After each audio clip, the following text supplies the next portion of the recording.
Talk Sports here on ESPN Kansas City and KansasNation.com. With Elijah Schmidt, I'm Sean Kellerman. Rolling solo today. Dan Courtwright is out for family reasons, so he'll be back on the show very soon. But excited to talk to you guys about KU Oklahoma State. And we've got some good guests joining the show today as well. Hawks win last night in Stillwater, 81-69.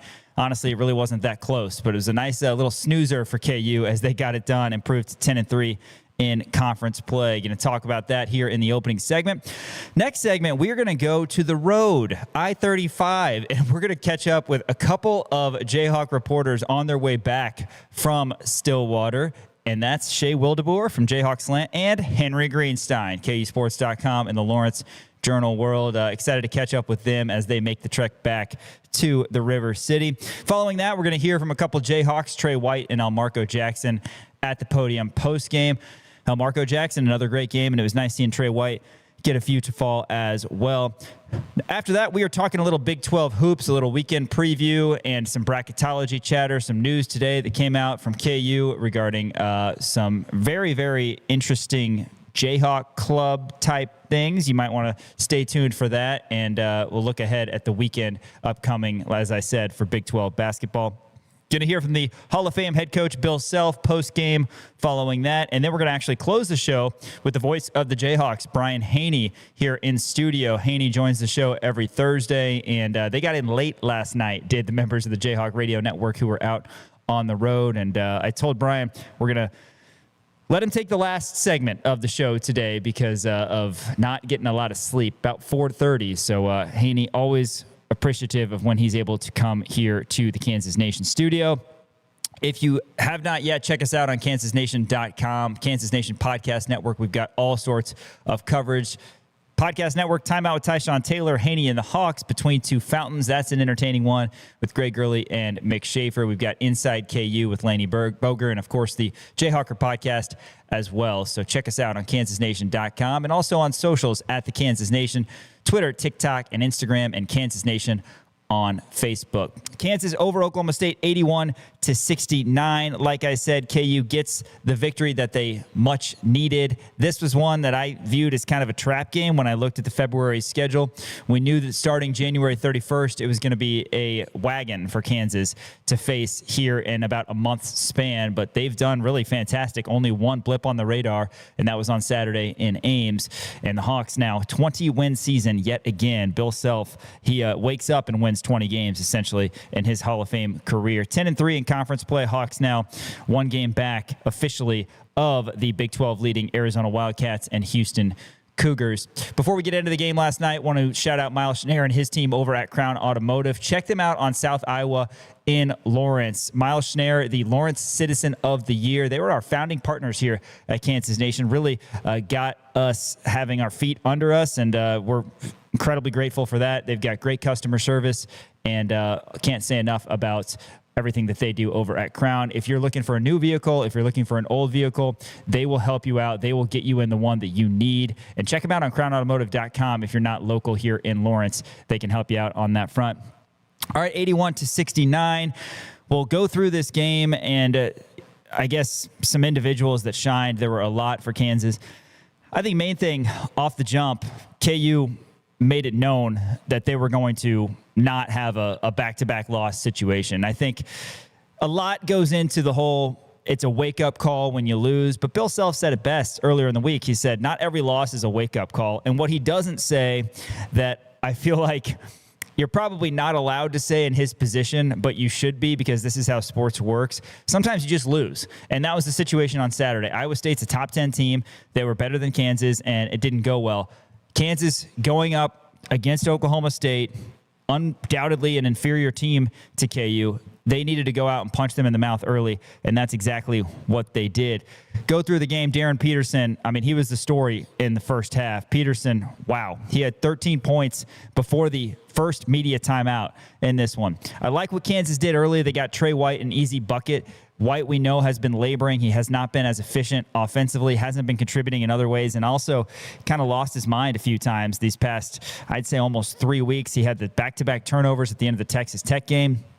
Only had a couple points against Iowa State. only had 4 points and 1 field goal against Arizona, and he's a guy that needs to be a top scorer for Kansas because, as we've seen, when Kansas has been at their best, he can fill it up. He can hit threes, and law of averages has got him a little bit as he's come back to normal. But, yeah, they get an easy basket on an assist from Bryson Tiller, 1 of 7 from BT on the night, and Kansas goes up 2-0. Peterson then hits a 3 on KU's next offensive possession. Probably the most difficult shot that Peterson had. Off balance, drills it. It's 5-0. Peterson gets fouled, a couple free throws, makes it 7-1. And then he gets a transition 3. All of a sudden, KU is up 10-1. DP established early, despite the fact that he was being serenaded by Oklahoma State's faithful, that he really is that guy. Bryson Tiller had a dunk on a bounce pass from Flory Bidunga. It was 12-3 in favor of KU. And then again, Peterson, he hits a 3 on the wing, makes it 15-6. And before the under 16 timeout, Peterson, a nice shimmy shake, take to the basket. KU's up 17-6, 15:06 to go in the first half. KU's up 11. You already felt good about the prospect of them winning this game, and DP's got 13 points. KU was 6 of 7 and 3 of 3 from 3, all of those taken and made by Peterson. It was 19-6 after a left-handed hook shot from Flory Bidunga. Kansas, 7 of 8, they were scorching. They came back to earth a little bit, and Oklahoma State finally got some buckets to make it 21-13 after a step-back 3 from Clary, one of their guards that we knew was going to be athletic, was going to shoot threes. He had a step back, and Oklahoma State was within 8. But then Trey White, a pull-up long 2. Kansas extends to 10. Elmarko Jackson on a kick-out from Bryson Tiller. A beautiful pass. Jackson in the corner, drills a baseline 3, and it's 26-13. Elmarko had most of his highlights in the second half, but I loved that play. And again, the patience of Tiller, the ability to pass from the post, really impressive. He just brings so much to the table, and more on that in a little bit, but reminds you a little bit of Cam Boozer in terms of his ability to pass as a big man. Boozer, obviously, he's more of a skilled, quicker twitch guy at this point than Bryson Tiller is, but Tiller, his basketball IQ is there. Is he a perfect player? No, but he's got the IQ. Now he's got the confidence. And again, if you have a big that's as good of a passer as Tiller, you really have something. And the two-man game with he and Flory Bidunga, that was another takeaway that I had in this one, because Tiller and Bidunga, they're looking like Morris and Morris down there with their ability to connect.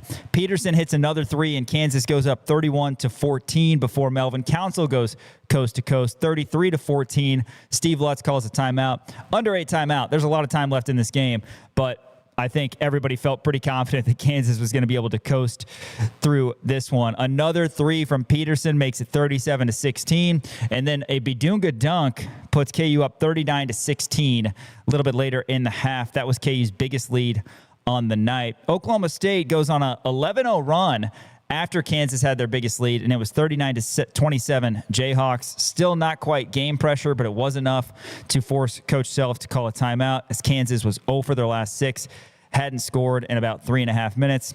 Council ends that with a floater. Bryson Tiller, offensive rebound dunk. It was 43-27. KU was up 43-29 at the break. Hawks shot 44% in the first half. Oklahoma State 31%. Kansas out-rebounded Oklahoma State by 3, and in the paint, 18-8. And Darren Peterson, in the first half, he had 20 points to lead all scorers, 6 of 11 and 5 of 9. That is in one half of basketball for DP. Now, we know what's coming in the second half. Coach Self, if you heard his post-game press conference, which we're going to hear a little bit later, talked about how he could have had a massive night in Darren Peterson, and it didn't happen. Early on in the half, Oklahoma State gets as close as they had been and as close as they would be. Back-to-back buckets makes it 43-33. Kansas misses a 3 on the opposite side, but gets an offensive rebound, a kick out to Peterson, who in front of the Kansas bench hits a 3 to make it 46-33. But then you could see him motioning to the bench, essentially saying, get me out. And he would leave before the first media timeout of the second half and not return. And Kansas would ride it out with other guys the rest of the way. And we'll touch on that briefly. Elmarko Jackson, after Oklahoma State had cut it back to 10 at 56-36 after a Parsifala and 1, had a kind of an awkward-looking drive and float. Elmarko likes those baskets where they're floaters kind of across his body, but he got that one to fall, even though it looks a little bit strange. He then hits a three in transition. We haven't seen a lot of that from Elmarko in his career at Kansas, the transition pull-up, but that was great to see to make it 51-36. And then a little bit later in the half, a couple things that I know fans really like to see. Trey White hits back-to-back threes, one on the baseline and one at the top of the key. He ends up with 16 points, and it's very important, like I said, that he saw the ball go through the hoop. Kansas is up 59-40. It's 61-40 after a Bryson Tiller dunk. Another great move from Elmarko. Reminded me of the Elmarko to Tiller hookup at Allen Fieldhouse, where Elmarko got his shoulders past the defense, had the little bounce pass to BT, who slammed it home to finish it. This maybe wasn't quite as emotional, I guess, because it was a blowout victory for Kansas, but still a nice move from Elmarko and good chemistry there with BT. Kansas pretty much would trade baskets the rest of the way, but wanted to shout out Cole Rosario. He hits the three in the corner, 70-54. Kansas went up after that Rosario three, and I think everybody's been cheering for him. That goes without saying. He had not hit a field goal in Big 12 play. His first basket since the new year, a guy that we're really high on. He finally got one to fall.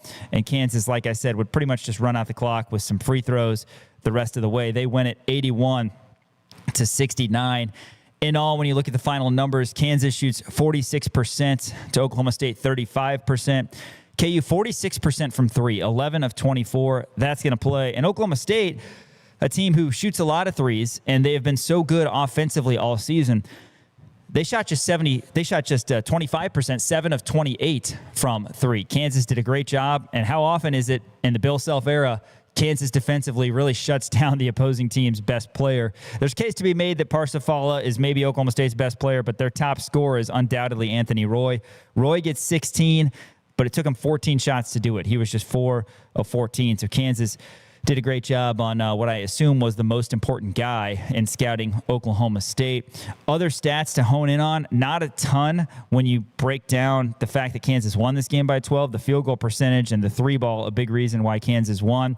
But Kansas did out-rebound Oklahoma State 41-38. Kansas was +6 in the paint. Kansas was also +3 off the bench. That was nice to see. 17 bench points, of course, 14 from Elmarko, a big reason why. But the biggest stat from a team standpoint, Kansas had 7 blocks in this game. Oklahoma State had none. Kansas wins this game against a quality Oklahoma State offense by just dominating them on the defensive side. This is the type of Kansas team that can go deep in March. KU consistently has been atop the Big 12 in opponent field goal percentage defense on the three ball, as well as 2-point, 3-point basket, and then blocked shots as well. Kansas now improving on their 6.1 blocks per game with a 7 spot last night. Kansas locks in and holds down a good offense to just 35%, 25% from three. That's going to play. Now, the other thing that's going to take Kansas deep in March is having star power, and Darren Peterson is that guy. Kansas only gets 18 minutes out of Peterson, and we know that has been and will continue to be a story. This might be a lame take, if you will, but I'm choosing personally to just be happy whenever he's out there, because I don't know what's going on, with the cramping, and obviously it's been an issue. Bill Self has talked about that, and when he has come out in the second halves of a lot of these games, he just has not returned. Kansas has run pretty much everybody else out there without him. He's been out there some second halves. Kansas wouldn't have beat Texas Tech if Peterson didn't have those late back-to-back threes. But still, you wish you had him for a little bit longer. You have to just hope the games that matter most, the Big 12 tournament and certainly the NCAA tournament, that you get closer to 40 minutes from DP.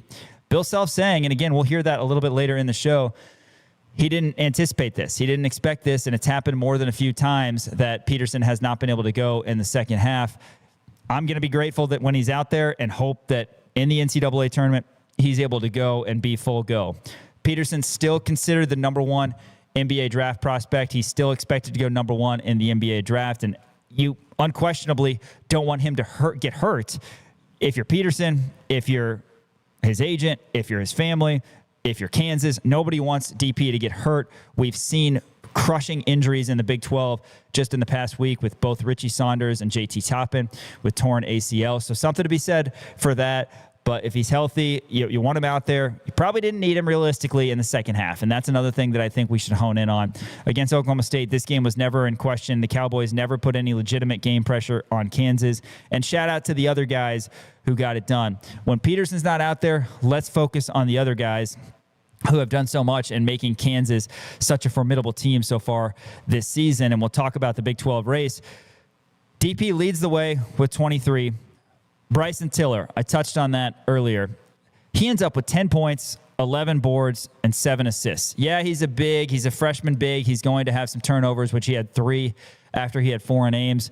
Man, if you can't see him just spewing with potential, you're not watching close enough. He's doing what he was supposed to do from the jump in the eyes of Bill Self, which is play big, get rebounds, and find a way to essentially play inside out rather than outside in, which I think he was doing a little bit too often at the beginning of this season. Playing inside out, he's able to not only score and hit the glass, but he's able to pass to Flory, those kickouts that I said. 7 assists, a career high for Bryson Tiller, and his first career double-double with 10 points and 11 rebounds. This dude is going to be a pro. You can see that, and he continues to improve on his game. Melvin Council has 7 assists and 7 points, 4 turnovers. Not his best overall performance, but Kansas didn't need him to be at his best. Mentioned Trey White, 16 points, 2 of 5 threes. This is closer to what we saw from Trey White from a statistical standpoint earlier this season. Also had 5 boards and just 1 turnover in 35 minutes for Trey White. Flory Bidunga, the 2-man game working with Bryson Tiller, and Flory just has not missed a step here in this past month when he's been on an ascent. Only had 8 points, but still 11 boards and 4 blocks for the Big 12's leader in blocked shots. Mentioned Rosario's 3, and then the other big story, the best player in the second half for Kansas, Elmarco Jackson. He had 14 points, 3 of 6, 2 of 4 from 3, 6 of 6 free throws. That's not nothing. 4 assists and 3 rebounds. So a lot of guys contributed, a lot of individuals to like, and I liked, as I mentioned off the top, that it was pretty much a snooze fest. Kansas didn't have to sweat this one out at all. I was saying I was worried about this game because it was a Wednesday late night game at Oklahoma State, a team that's going to shoot a lot of threes with a guy that's going to shoot a lot of threes and shoots upwards of 40% from 3 and Roy. Kansas made sure that it wasn't going to be an issue as they improved to 10-3, and now we know that you have difficult games still on the schedule, but it's getting to the point where you only have so many more. You got 5 games left in the regular season, and 3 of them are home. You always will roll the dice at Allen Fieldhouse. Next 2 are at home, Cincinnati on Saturday at noon, and then Houston Monday at 8. I've talked about this. I'll probably say it 10 times in today's show and tomorrow's show combined. Cincinnati, a top 10 KenPom team in terms of defensive efficiency. Bill Self talked in his post-game interview with Greg Gurley about how Cincinnati's the focus. They can really guard, and there's not going to be any conversation about Houston until Kansas welcomes Cincinnati and hopefully gives them an L afternoon on Saturday. After that Cincinnati-Kansas game, for what it's worth, 2 p.m. tip, Houston and Arizona. That game will be interesting and certainly have conference implications. So let's look at the conference race in the Big 12. Arizona and Houston, 11-2. They are alone atop. One of those teams after Saturday is going to take a 3rd loss. Depends what your mindset is on who you should be cheering for if you're a Kansas fan, because now I think it's late enough to where Kansas is officially in the game, knowing that one of those teams at least is going to get a 3rd loss. Plus, you have the ability to hang another loss on both of them. Kansas, along with Iowa State, 10-3. And the Jayhawks, even though they have to face Arizona and Houston, and that's tough, you got to face good opponents. It's also a situation where you win the conference if you beat those teams and you take care of business, and the other games, the games that you will be favored in. So that's one way of looking at it is, hey, this is great that Kansas is in this spot and has a chance head-to-head to hang some losses on these teams. I guess in this situation, one way of looking at it for Saturday's Arizona-Houston game, as Arizona beat BYU last night 75-68, I guess you could cheer for Houston. And if that happens to where they win, which I think they will at home against Arizona, they're 12-2. Arizona is 11-3. Then you get Houston at home. So I think that's the thinking for a lot of fans is you cheer for Houston because you feel confident that Kansas can beat Houston, relatively confident, at Allen Fieldhouse. then both Arizona and Houston would have 3 losses. My only hesitancy with that is Houston ain't losing a 4th game if they beat Arizona, in my opinion, because if Houston beats Arizona, even if Kansas gets them, that's 3 losses for Houston. Their last 3 games, they're not going to lose those games. They got 2 at home against bottom-tier teams in the conference. Their last game is at Oklahoma State, who, respectfully, I was not impressed with at all last night. So maybe the other option is the better option, and cheering for Arizona. If Arizona wins, Houston gets a 3rd loss. Kansas could hang a 4th loss on Houston and then still have an opportunity to beat Arizona when they head there to Tucson on February 28th. So different schools of thought. Bottom line is, and the thing to remember after Kansas walks away from Stillwater with a win, is the Jayhawks are very much a part of this. They still control their own destiny. Got that one in the rearview mirror. You got 2 road games left. It's the Arizona Swing a week from Saturday. But before that, you've got 2 home games, Cincinnati on Saturday at noon and Houston, big Monday, 8 o'clock. 2 games in the fog. Excited to see what the Jayhawks can do and hopefully improve to 12-3. But as it is now, 20-6, 10-3 in conference play, very much a part of this thing. Hey, after this, we are going to go to the road. We're going to check in with a couple guys heading back from Stillwater, Shay Wildeboor and Henry Greenstein. Shay from Rivals.com, Jayhawks Slant, and Greeny, of course, from LJ World, KUSports.com. They stayed the night in Stillwater and are headed back, so we'll check in with them as we pre-record this show here on Rock Chalk Sports. More coming up on KansasNation.com and ESPN Kansas City. What's up, everybody? Dan Peterson. Everybody go check out KansasNation.com.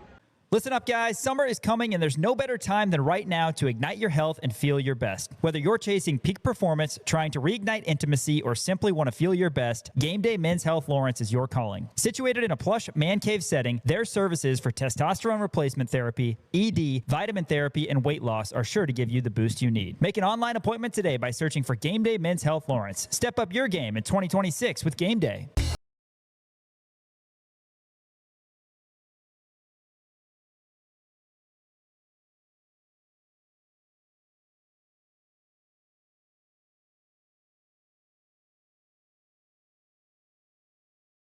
Built to move you, designed to electrify. Low APRs for 2026 Camry and Tundra models.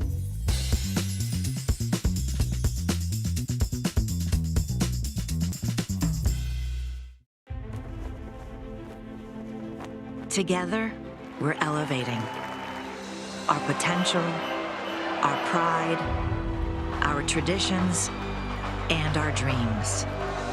Together, we're opening up a whole new world of possibilities. Elevate your University of Kansas experience with Jayhawk checking from Central Bank. Central Bank and KU, elevating together. This is SSJ. Winter in Kansas City doesn't mean your lawn takes a break. It means smart homeowners get a head start. Let David and his crew from Custom Lawn and Landscape prepare your yard for a greener, healthier spring with winter fertilization, soil conditioning, and pre-emergent treatments that stop weeds before they start. Because when the snow melts, you don't want to start fixing your lawn. You want to already be winning. Trust Custom Lawn and Landscape, treating your yard now so it looks incredible later. Visit CustomLawn.com to schedule your winter services today. Sports Radio 810 WHB, the radio home of the Indianapolis 500, the NBA Finals, the World Cup, the U.S. Open, Major League Baseball, the All-Star Game and the World Series, BCS Bowl games, the National Football League, the NCAA Tournament, Sunday and Monday Night Football, Sunday Night Baseball, the Super Bowl. People get their sports from Sports Radio 810 WHB. Sports here on KansasNation.com, ESPN Kansas City. I am on Zoom, and we are going to the road.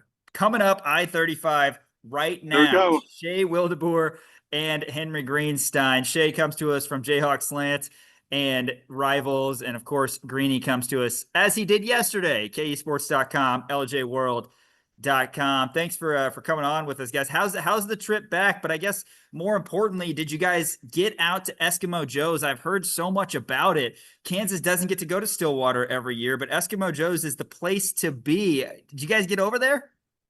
No, we did not get to Eskimo Joe's. When you travel with the 3 guys or the 2 guys that I travel with, you have to make sure that everybody gets pleased. And so we have to be specific about where we go. So no, we went to Brahms, and I had a delightful cold cheeseburger.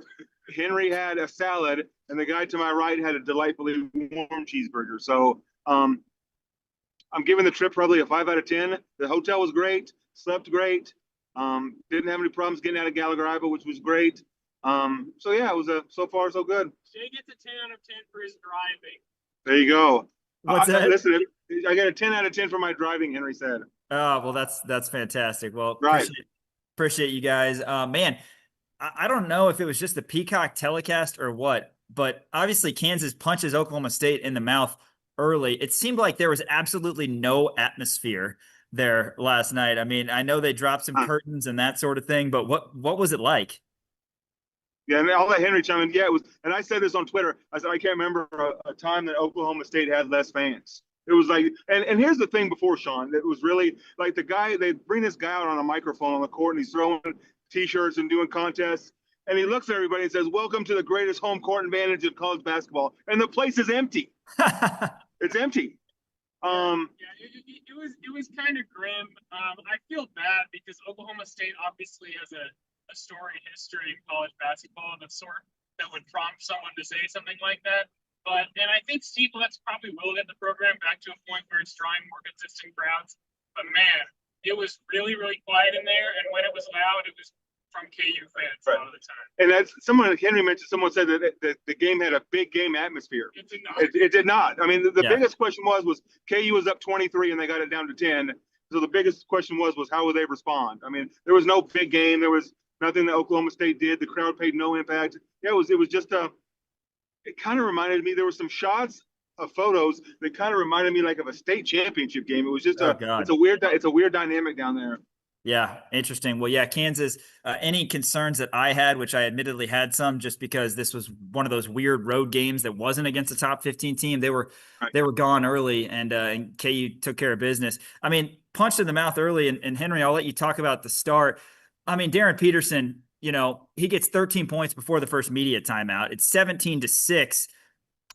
I'm thinking as that game's going on, man, the people who showed up that are Oklahoma State fans are at least going to be able to walk away knowing or being able to tell people down the line that they got to see Darren Peterson play, because otherwise it was a waste of money and a waste of time for him as Kansas completely took control. But DP was special early. He certainly was. And this was like the perfect circumstance for a get-right game for Peterson against a team allowing more points than anyone in the Big 12. KU could have been up by even more than 23 or with the amount of open looks the Jayhawks were getting. Could have been an even wider margin.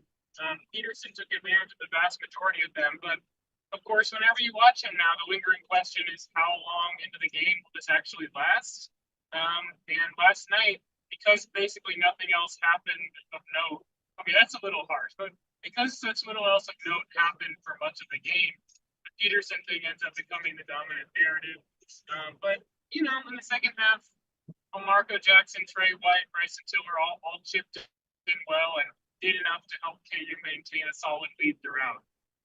Yeah, they did. And, we're going to talk about those guys because those guys played the bulk of minutes. Shay, I'll just ask you one thing on Peterson. I've kind of adopted the mindset of I'm just going to be grateful when he's out there because you just don't know when he's going to be out there. He's dealt with cramps and all sorts of issues throughout the season. But is that, in your opinion, how KU fans should attack this thing? Because as much as, we want him to be out there 35 minutes a game, the best predictor of the future is the past, right? And we just haven't seen that. Hopefully it's a different story in March. But, I mean, when he's out there, great. But otherwise, at least the guys on the court seem comfortable enough to get it done without him.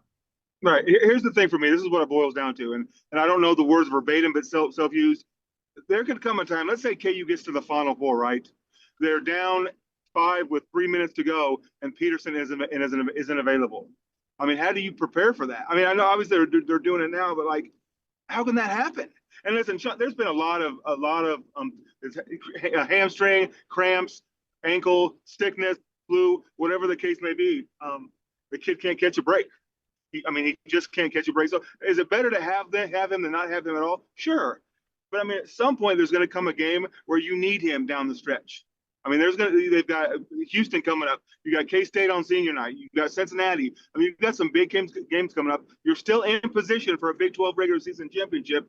KU the last 2 years, I believe, has played on that first Wednesday of the Big 12.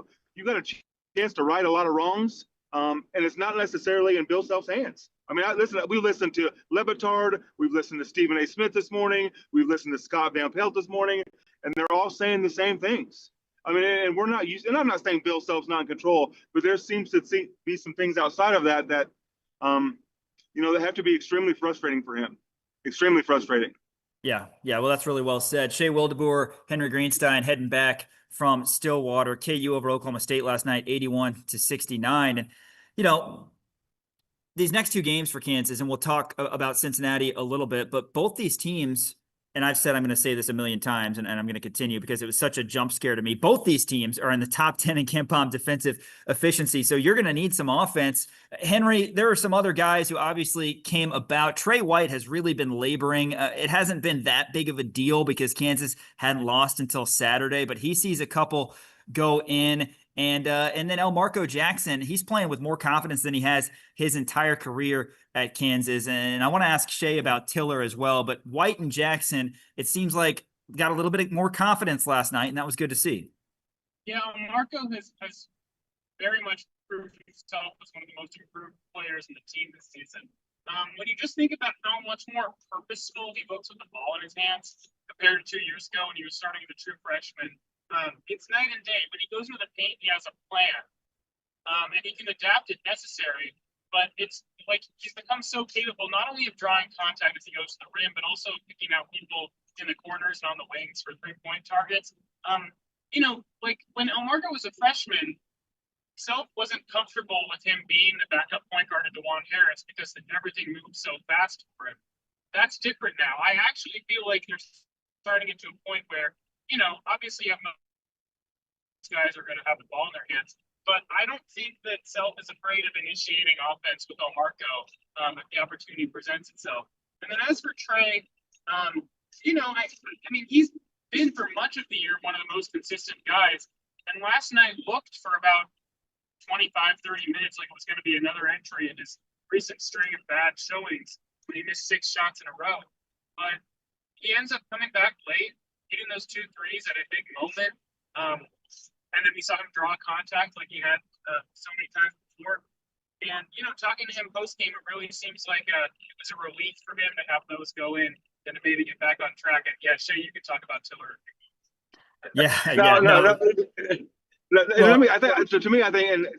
I think Trey White might be one of the top 2 or 3 biggest keys remaining this season, because when he's doing his thing, Kansas is just such a different team. I mean, those two, he kept shooting and kept missing and missing. And I don't know a lot of guys that would continue to do that. And he knew it was eventually going to fall. Coach said they drew up a play for him the first play. And, if you can get him going, he brings a different element. So I think I think it was the biggest thing from last night. You got to get Trey White going. You have to.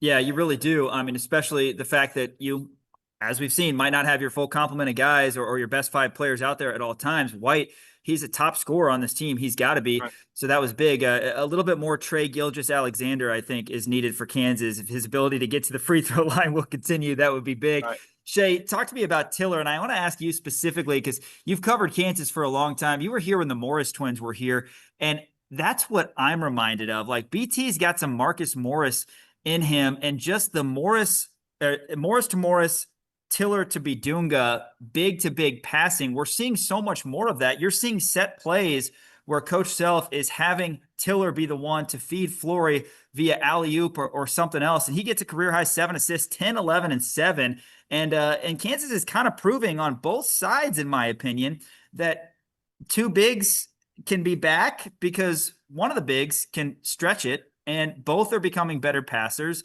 And Tiller's done better defensively as well. So your thoughts on BT, his ascent?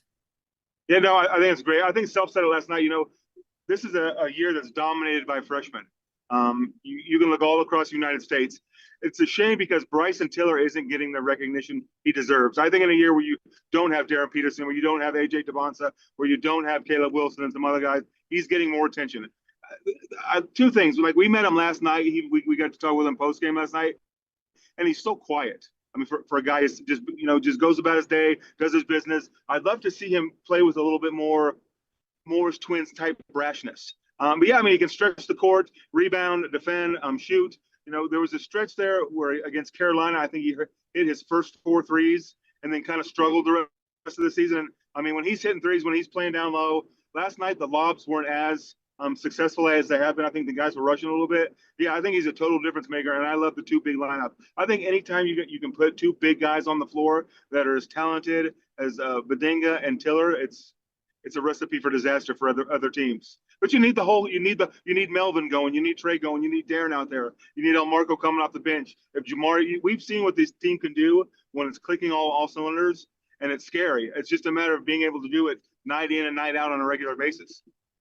Shay Wildeboor and Henry Greenstein joining me here as they make their way back to Lawrence from Stillwater. A victorious trip for KU last night. Henry, let's talk a little bracketology, a little Big 12 outlook before we dive into Cincinnati. Kansas right in the thick of it now, officially the Big 12 race. They're a game back. You got through this game, and now 3 of your next 5 are at home. That's one way to look at it. And then NCAA seeding, I've talked about this a lot, where Kansas, in my opinion, needs to at least be a 3. And right now they're ranked 8th in the country. I think they're very solidly on that 3 line with an opportunity to get up to a 2. What has to happen for Kansas to get up to a 2 in your opinion? And we know other teams will have a say in this, but would 4-1 be good enough to get it done, knowing that one of those wins would be against Houston or Arizona? Because if you get that 2 line, I don't know if you've seen the 6 seeds for 3 seeds or what it is looking like right now, but 6 seeds right now, you got UNC, you got Kentucky, you got Tennessee, you got a lot of really good teams. And if you're able to get to that 2 spot, it seems like that would be a lot better for an option for Kansas and a potential path. Yeah, that would obviously be ideal. And of course, you make it on the 2 line, that dramatically increases the odds that you'll get in Oklahoma City or St. Louis. I mean, if you look at recent bracketology from Winardi and others, it's a lot of Greenville and Tampa. And that's much less of an advantage for KU and its fans to be so far away in the Southeast. But in terms of getting on the 2 line, whether 4-1 would be enough, I think 4-1's enough as long as you put up a respectable showing in the Big 12 tournament. Like, if you go 4-1 and then you lose to a low net team in the first game of the Big 12 tournament, that kind of cancels out whatever traction you may have gained. But also, like, so much this is out of KU's control. I mean, it really depends a lot on other results. Like, for instance, if Arizona loses more before KU meets them at McHale, then even beating them at McHale may not have carried the same weight that you might have thought it did, like, looking at it now, Like, a lot can change in the lead up to that particular time. But certainly, beating Houston and or Arizona would be incredibly high value wins to a team that's already compiled quite a few of them over the course of this season.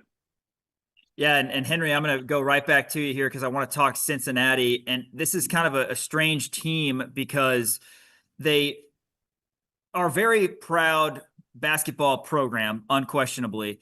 And Wes Miller, I thought, was a great hire when they hired him, but it's been up and down throughout. Seems like they've had talented players. They started this season kind of in the dumps.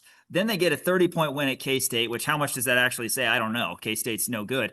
But they've really been trending up, and now they're a top 10 defensive team. What kind of challenges is that going to pose? Because you've got 2 top 10 defensive teams coming in a 3-day stretch, and we don't know what Kansas is going to look like from a roster, from a personnel standpoint. Talk to us about the Bearcats, because Coach Self made this clear last night that there's no talking about Houston until Cincinnati happens.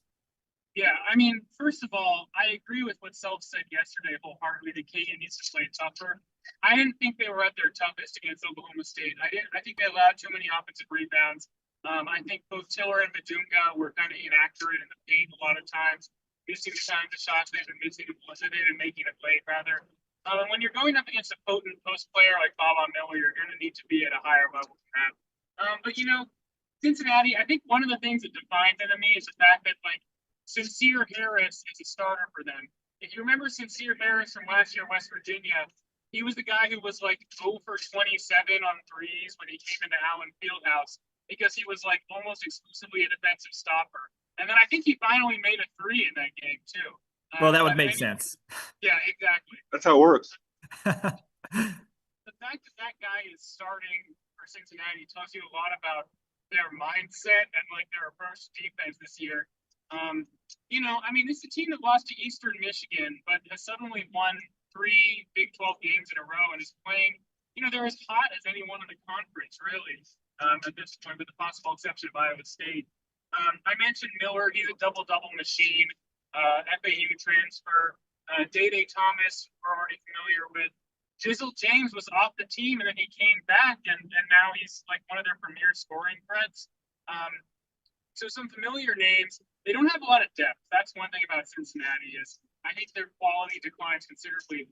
And one thing about these Wes Miller Cincinnati teams is they will draw out every second of the shot clock, and they may or may not get a good shot at the end of it, but they will play slow and they will draw up sets, and those sets may or may not work, but they do not allow a lot at the other end. So this could be a game that's played in the 50s, like last year at Fifth Third, and that wouldn't surprise me at all. But for KU to succeed in that kind of context, it's going to need to toughen up as compared to what it showed in Stillwater. Yeah, Shaq Moore stand up that game at Fifth Third Arena in Cincinnati. That was early in the Big 12 season, and unfortunately, Shaq's rest of his season didn't really go as we were hoping, but Kansas did win that one over Wes Miller. Wes Miller, by the way, I think he's first team all polo along with TJ Otzelberger, so shout out to him on that front. Shay, got to ask you about next season. We know Kansas has a loaded class. Tyron Stokes was in town for the BYU game. Tay Kenny, of course, is in town. He'll be a Jayhawk next year. Are you hearing anything regarding Stokes, or what else can you tell us in general about the incoming freshman class? We haven't revisited that for a while, but Kansas is going to have some real dogs coming in for next season. Right. Tay Kenny, Davion Atkins, Trent Perry, Luke Barnett. The one guy that's not getting talked about a lot and the one guy that people might not be excited about is Luke. But here's the thing, you guys, and we've all seen it. We've been at tournament games where some guy named Ali Faroukmanesh hits 8 threes or whatever and stuns Kansas. Or you're right. Or you're playing on the road against a Nevada team that you know nothing about, or Nick Fazekas goes wild, or some kid that's for his last 100 hits 8 threes. I mean, listen, it happens. It happens against Kansas. So I think you need a guy that can come in, and I think Luke will be that guy. I don't necessarily know if it's going to happen right away. I think it'll take time, but he's a dead-eye shooter. And when was the last time? I mean, you looked at KU's roster and said, get him the ball, he can shoot. I mean, a strength. Right. And he stuck around 1 year. So, yeah, the whole thing with Stokes is, you guys, the one thing, and I've got a 19-year-old son that every day asks me this. Like, he thinks I'm hiding something from him. My advice to everybody is just to sit back, relax, and let time work itself out. I mean, I know there was a report earlier in the week that Kentucky is now back in it, and then somebody said Kentucky was this, and that person said that's not true. From everything I have heard, nothing has changed. My thoughts haven't changed. I haven't heard any major scoop behind the scene or any major news behind the scene. He's a Nike client. He's a client of Nike. That needs to be worked out. That situation needs to be resolved. So, yeah, I mean, he's in the most important part of his season. He took a visit to Kansas, came out, paid for it. Hasn't scheduled any other visits that I'm aware of. I know Curtis Townsend has been in there deep for a long time, knows the guys at Rainier Beach, and the relationship has been there forever. So, yeah, I mean, can something happen? Can some team come out and say, hey, we're going to give you $5 million or $8 million or whatever? Sure. I mean, anything can happen. But right now, I have not heard of anything happening.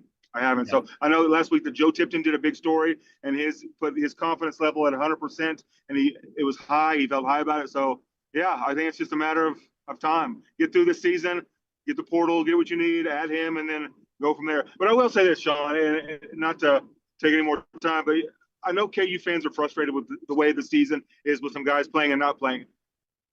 When you look at what this team has done, even without Darren Peterson, I think it's absolutely remarkable the job itself has done.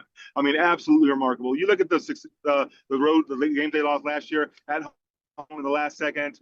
The games at Utah, the game at BYU, the way things played out. Just some of the bad losses they've had, and to turn around and do what's being done this year without potentially the number 1 pick. And let me say this too about Darren Peterson, you guys, because a lot of people have thoughts about him. He's a good kid. He's a really good kid. I don't think what's happening now is what he wanted or what he saw. And I believe everything that Coach Self said when he said the kids had some bad luck.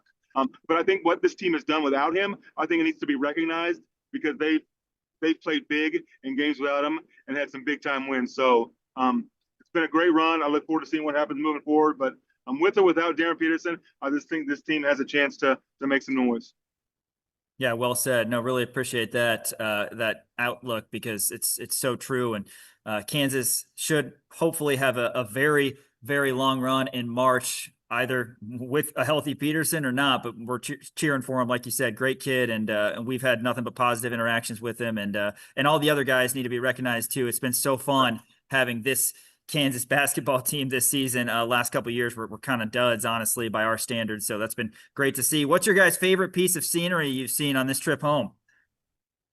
There really isn't a lot. I feel like I've become really well acquainted with a lot of Love's service areas. Oh, that's great. Yes. Yeah. Did you get a milkshake over at Brahms? No, I had salad and French fries. They have salad? I didn't know that. We got a garden salad. I had it with balsamic dressing. It was perfectly fine. I don't feel like I got the real Brahms experience, so I didn't take advantage of the dairy element, but maybe next time. People in Oklahoma love to drive on the left-hand side of the road when nobody's in front of them and just kind of hang out and take everything in. We've just been kind of getting behind people in the left lane and cruising along. Well, ask Hanni about a trip he had home from Oklahoma once when he was heading back from Bricktown, a Big 12 baseball tournament.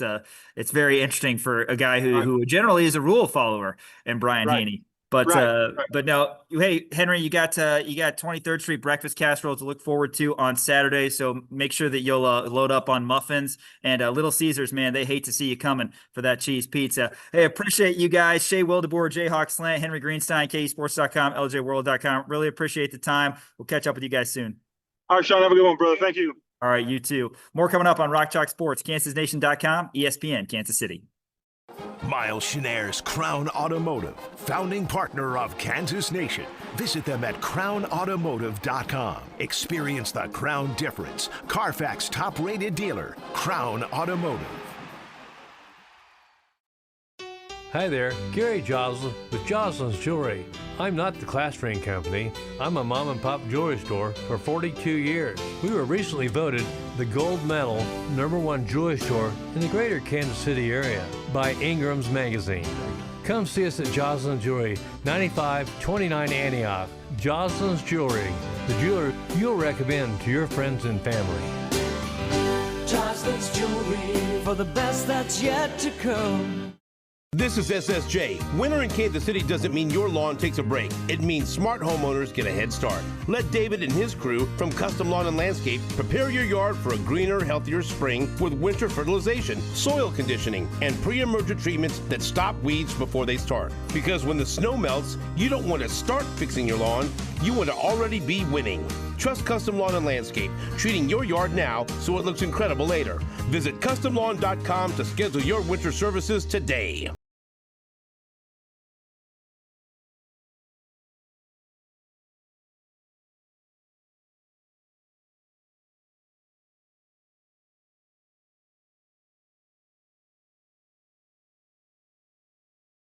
'26 Atlas, now 3.9% APR, or get 3.9% APR on a 2026 Jetta, the compact sedan that redefines the standard.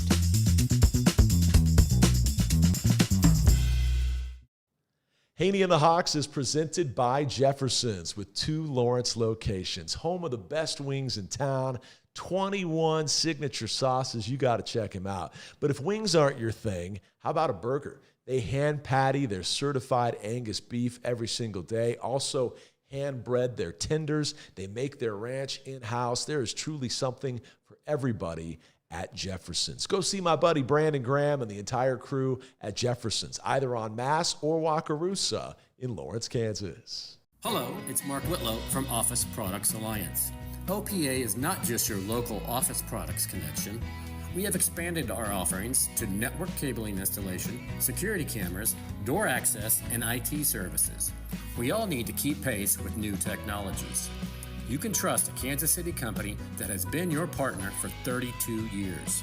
Check us out at opakc.com.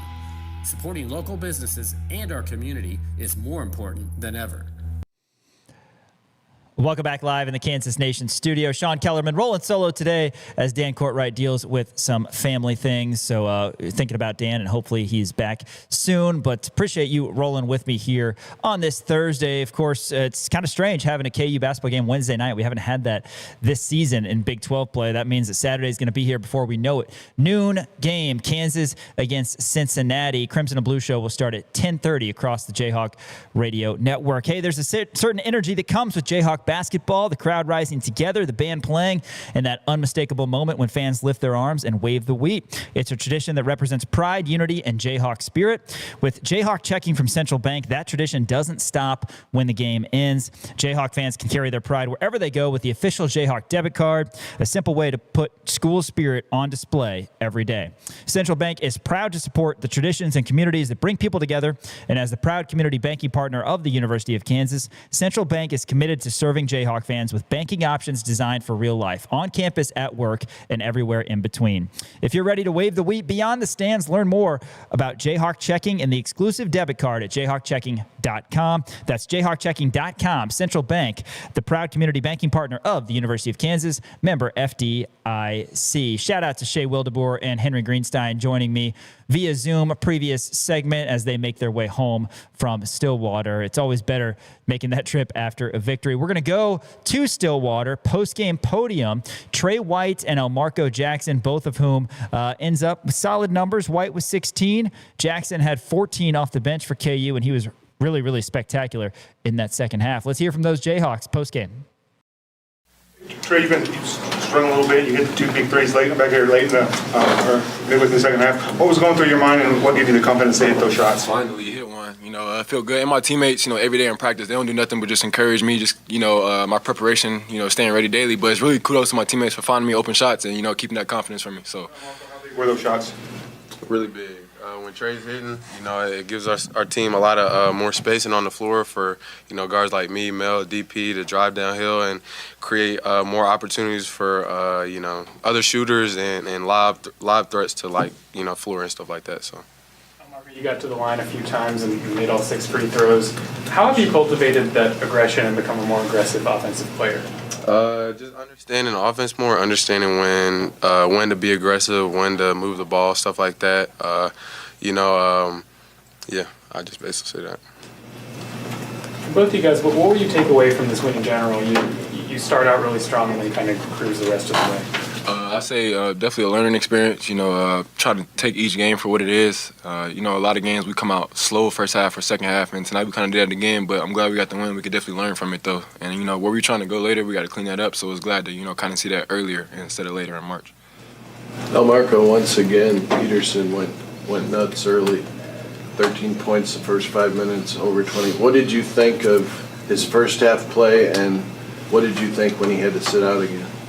It's crazy to say, his first half play, it's he does it with such ease, and we've been seeing it since summertime. So as crazy it is for you guys to see it, for us it's kind of normal, but it's really not normal. But I'm not gonna talk about that. He had a really good first half, so I'm not gonna talk about the second half. So Trey, you played well without him again. What was the motivation when he went out? Was it just trying to keep the energy up? He did a good job first half of putting us in a good space to keep it going. Even when the other team went on a couple runs, we were up enough to where we can kind of take that impact and just try to play harder the second half, finish the game. What do you guys think of the crowd? It seemed like there was a noticeable amount of KU fans in the building. It's really nice. I remember my freshman year, it was similar with it was a lot of blue and then crimson in the crowd. So it's really nice, going to other schools in the Midwest and getting a lot of love from KU fans. It's really fun, especially because his coach's alma mater. So he wants his game pretty bad. So yeah. What was Coach's message? Because it was kind of a strange game. You led by 23 and then it flipped. Just stay aggressive. We're preparing for, March, obviously, and then, it's a really tight league race, so we got to understand that, we got to finish games out. We got to be better at that, finishing games out, and understanding time, momentum, and score, just being a smarter, more mature basketball team. How do you guys handle, I guess, the pressures of this time of year where it feels like each game has more importance attached to it than the last? I wouldn't say it's really pressure. That's kind of like why we came here. You know, this is the fun part of the season. Just feel like now it's more details we got to hone in on. So that's why each game is you kind of more and more serious. But, you know, this is the fun part of the season. Yeah, it's really no pressure. Bryson kind of chipped in all facets, almost got close to a triple-double. Just what can you say about his impact tonight? He's special, man. Whenever he's dominant and playing like that, I feel like him and Flo are one of the best bigs in the country. They're both so talented, so skilled. You know, it makes it easy on me and other players, you know, because they're creating double teams every play. So, you know, we need them to be aggressive. How have you seen him develop as a passer? I think it was a career high in assists tonight. See that? Yeah. That boy was diamond. Yeah, he was diamond. That's kind of normal for him. I feel like it's whenever he puts his foot on the gas, it's just louder like this. But we see it every day in practice. He's 6'11", skilled, could do anything with both hands. So I feel like whenever him and Flory, all of us too, just keep our foot on the gas, it makes it easier on everybody else. What did you guys think of seeing Cole knock down a three? It had been a while for him. It felt really good. I've been saying it since forever. We know the work that he puts in. He's super hardworking, and just super hardworking kid. He's putting a lot into this team, to this sport and this craft. So seeing him hit that shot was really good. So just happy for him to hit that shot. We're all encouraging him to shoot more. So. Anything else? Defensively, it seemed like OSU couldn't get anything going inside. Were you guys kind of like a point of emphasis to like let them shoot and to kind of play more defensively in the paint, or did that just happen as the game went on? I would say just more like personnel, whoever's on the court. They got some shooters and then some drivers, and I feel like most of the game they kind of played their drivers. And we kind of just played towards that and tried to take away their shooters. So it looked like we were making them shoot, but we were just really taking away their shooters. That's Trey White and Elmarko Jackson. Kansas 81, Oklahoma State 69 last night in Stillwater. And as we've talked about, KU right in the thick of it in the Big 12 race. Other Big 12 scores from last night. Well, West Virginia, they did not have a good night as they lost to Utah at home 61-56. Utah led this game 18-3. The Utes, not good. That's just their second win in conference play. West Virginia, not in the NCAA tournament, and they entered with 7 Big 12 wins, but they take a loss to Utah, so that is a big hit to their NCAA tournament hopes. And good for the Utes going on the road and getting a victory. And elsewhere, as I said a little bit earlier in the show, it was Arizona in Tucson knocking off BYU by a score of 75-68. Anthony Del Orso had his best game of the season. BYU, they are down in terms of the entire last month or so, but they're also down one of their best players in Richie Saunders. Coming up on Saturday in the Big 12 Conference, KU and Cincinnati get things going at noon. That game's going to be on CBS, so don't have to worry if you don't have Peacock. After that, Kansas State is at number 13, Texas Tech. Tech down pretty bad after losing not only to Arizona State, but losing JT Toppin for the year. I mentioned number 2, Houston, number 4, Arizona. That game's at 2 o'clock on ABC. 2:30, Oklahoma State at Colorado. 3 o'clock, Arizona State is at Baylor. 4 o'clock, West Virginia is at TCU. 8 o'clock, UCF at Utah. And then 9:30, the nightcap on ESPN. Number 6, Iowa State. Number 23, BYU. So undoubtedly, the 2 Big 12 games that nationally people will be locking in on are Houston hosting Arizona and BYU hosting Iowa State. Those matchups pitting top 25 teams against each other. And as for Kansas, kind of a good thing that you get the noon tip. If Kansas is able to go out and beat Cincinnati, then you can enjoy a victory and see what happens at the Fertitta Center in that top 5 matchup, and certainly in Provo, where Jayhawk fans will undoubtedly be cheering for the homestanding Cougars against Iowa State. Is KU very much in the thick of it in the Big 12 conference race. We're going to hear from Bill Self post-game a little bit later in the show, but after this, some KU news, some KU basketball news, a little bit more bracketology chatter, and then we're going to have Brian Hanni on, voice of the Jayhawks, to break down KU's win and the path forward for the Birds. That's coming up. KansasNation.com, ESPN, Kansas City. Hey, what's up, Chuck Nation? Roby Dunga here, and make sure you check out the new KansasNation.com. Watch out. Hello, it's Mark Whitlow from Office Products Alliance. OPA is not just your local office products connection. We have expanded our offerings to network cabling installation, security cameras, door access, and IT services. We all need to keep pace with new technologies. You can trust a Kansas City company that has been your partner for 32 years. Check us out at opakc.com. Supporting local businesses and our community is more important than ever.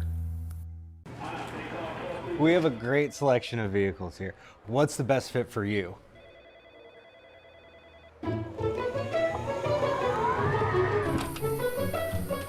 Maybe something a little smaller. Maybe just a little bigger. Getting closer. Perfect. Come experience the Chrome difference. This is SSJ. Winter in Kansas City doesn't mean your lawn takes a break. It means smart homeowners get a head start. Let David and his crew from Custom Lawn and Landscape prepare your yard for a greener, healthier spring with winter fertilization, soil conditioning, and pre-emergent treatments that stop weeds before they start. Because when the snow melts, you don't want to start fixing your lawn. You want to already be winning. Trust Custom Lawn and Landscape, treating your yard now so it looks incredible later. Visit CustomLawn.com to schedule your winter services today. Hanni and the Hawks is presented by Jefferson's with 2 Lawrence locations. Home of the best wings in town, 21 signature sauces. You got to check them out. But if wings aren't your thing, how about a burger? They hand patty their certified Angus beef every single day. Also, hand bread their tenders. They make their ranch in-house. There is truly something for everybody at Jefferson's. Go see my buddy Brandon Graham and the entire crew at Jefferson's, either on Mass or Wakarusa in Lawrence, Kansas. Crown Automotive on South Iowa in Lawrence is the place to go. If you need a new vehicle, they can help you out. Fantastic and friendly salespeople over at Crown Automotive. Looking for a new vehicle, an old vehicle, doesn't matter. They've got a great line no matter what. They can get you in the one that you need. Also, check out crownautomotive.com. 4.99% APR for a new 2026 Prius for 60 months. 4.99% APR. Check them out. Miles Schneider, the Lawrence Citizen of the Year. Really, really appreciate their partnership with us here at Kansas Nation. And if you need to schedule Volkswagen service, Toyota service, you can do that online as well. crownautomotive.com. All right, a lot to get to regarding bracketology, of course, as I've mentioned throughout that bracketology is updated pretty consistently on CBS Sports. And we talked with Henry Greenstein and Shay Wildeboor a little bit earlier in the show about where Kansas is. Kansas on CBS Sports, which again was updated this morning, as they do daily, still on the 3 line. Big thing with the Oklahoma State game last night is you wanted to not lose and potentially drop down to the 4 line. Other 3 seeds are Gonzaga, Florida, and Vanderbilt on CBS Sports. So Vanderbilt, despite losing at Mizzou last night on a crazy finish, that was absolutely nuts, actually, where Vanderbilt was down big, cuts it to 1 at 81-80 with about 1.8 seconds to go. Mizzou's inbounding full court up by 1. They chuck it to half court. It's stolen by a Vandy player who then throws up a half quarter and it goes in and out at the buzzer. Mizzou survives and wins by 1. But Vandy's still on the 3 line, according to the experts over at CBS. We'll take a look at the 14 seeds because it's going to change, but you got to look at that first game.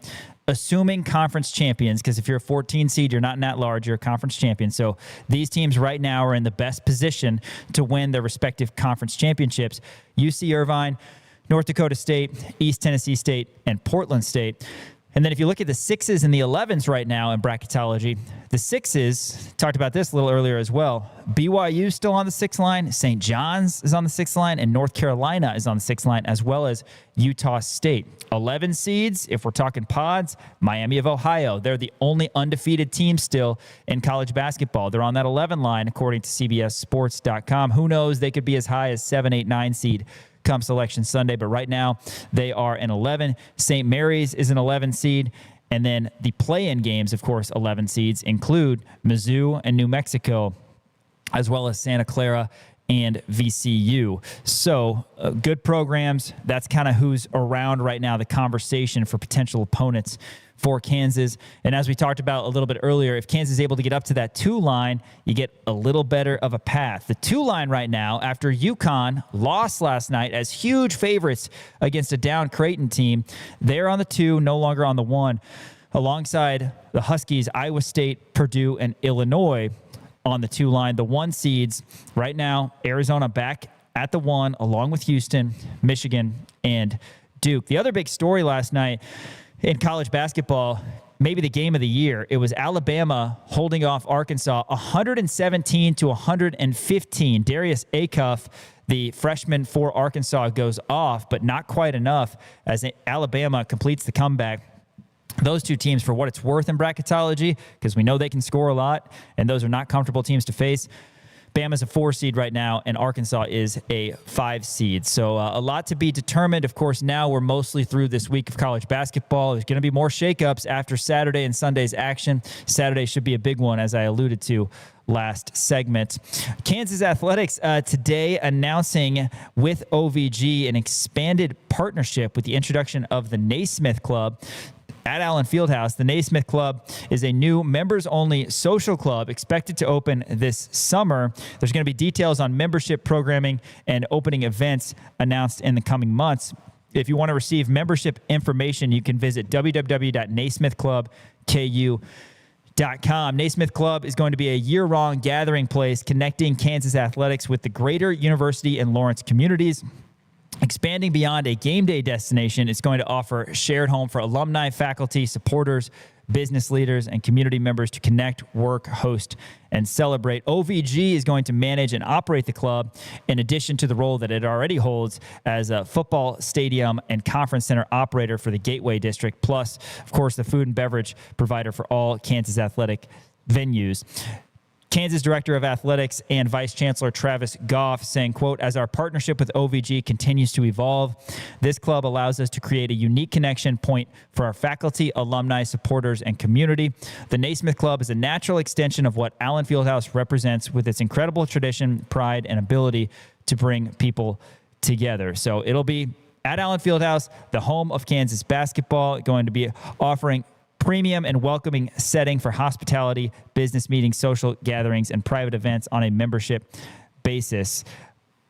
Ashley Krause, the Senior Vice President of Social Clubs for Oakview Group, said, quote, the Naismith Club is intended to foster deeper fan engagement, strengthen alumni connection, and keep Allen Fieldhouse active and relevant year-round. This coming today from KU Athletics, the KU and Oakview Group expanding their partnership. Introduction of the Naismith Club, which again expected to open this summer in Allen Fieldhouse. So that's really cool for sure. KU men's basketball also, a couple guys recognized today on the Naismith Trophy late season team. Both Flory Bidunga and Darren Peterson named to the 30-member 2026 Jersey Mike's Naismith Trophy Men's College Player of the Year late season team. Again, we're getting closer to the end of the season. Kind of crazy. We've only got 5 games left, 3 left in the fog before the Kansas City Phillips 66 Big 12 tournament goes down. Bidunga and Peterson looking to become the 3rd Jayhawk to win this Player of the Year. Danny Manning did it in '88, and Frank Mason did it in 2017. Bidunga is already on the Naismith Defensive Player of the Year watch list and the Kareem Abdul-Jabbar Center of the Year top 10. He gets 14.5 points per game, 9.2 rebounds. Also has 3 double-doubles in his last 4. He's got 10 double-doubles this season. He also paces the Big 12 with nearly 3 blocks per game. His 74 block shots in total are 3rd nationally. And Bidunga is the only player in NCAA Division I to average more than 14 points, 8.5 rebounds, and 2.5 block shots per game. DP, he's averaging over 20 points. He has 7 games with 20 or more points and has made 44 threes in 15 games this season. He's already on the Naismith Trophy watch list, of course, the Wooden Award watch list, the NABC Division I Player of the Year watch list, and the USBWA Oscar Robertson Trophy watch list. He was also recently named to the 10-man Jerry West Shooting Guard of the Year watch list. KU and Cincinnati next up. Kansas 20-6, 10-3 after their win against Oklahoma State, Gallagher-Iba last night. Cincinnati, they're trending up, as we were talking about a little bit earlier. Really good defensive team. They are 14-12, 6-7 in conference play. They are on the outskirts right now of the bubble when you're talking about NCAA tournament, but also in a situation where if they knock off Kansas, then they've got a much stronger case. So they're going to come in hungry and certainly confident out of all the success that they've had recently. We're going to go back to Stillwater after this and hear from Bill Self. Kansas over Oklahoma State 81-69, and back to the podium in the Oklahoma State press room after this on KansasNation.com, ESPN, Kansas City. KansasNation.com is presented by Game Day Men's Health Lawrence. Step up your game with Game Day Men's Health.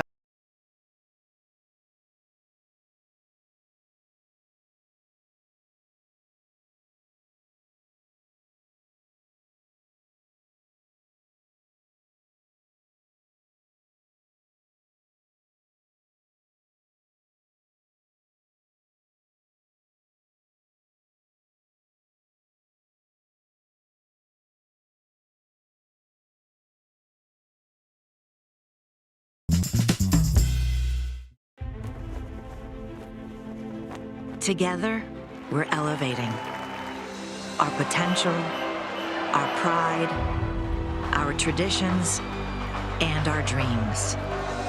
Together, we're opening up a whole new world of possibilities. Elevate your University of Kansas experience with Jayhawk checking from Central Bank. Central Bank and KU, elevating together. Hi there, Gary Joslin with Joslin's Jewelry. I'm not the class ring company. I'm a mom and pop jewelry store for 42 years. We were recently voted the gold medal #1 jewelry store in the greater Kansas City area by Ingram's Magazine. Come see us at Joslin's Jewelry, 9529 Antioch. Joslin's Jewelry, the jeweler you'll recommend to your friends and family. Joslin's Jewelry for the best that's yet to come. Hello, it's Mark Whitlow from Office Products Alliance. OPA is not just your local office products connection. We have expanded our offerings to network cabling installation, security cameras, door access, and IT services. We all need to keep pace with new technologies. You can trust a Kansas City company that has been your partner for 32 years. Check us out at opakc.com. Supporting local businesses and our community is more important than ever. Every weekday beginning at 6 a.m., Stephen St. John kicks off your morning with New Day with SSJ. Then at 10, get in the zone with Jason Anderson. And at 2, listen to the program with Soren Petro, Kansas City's favorite sports talk. Only on America's largest all-sports radio station, Sports Radio 810 WHB, the power of sports.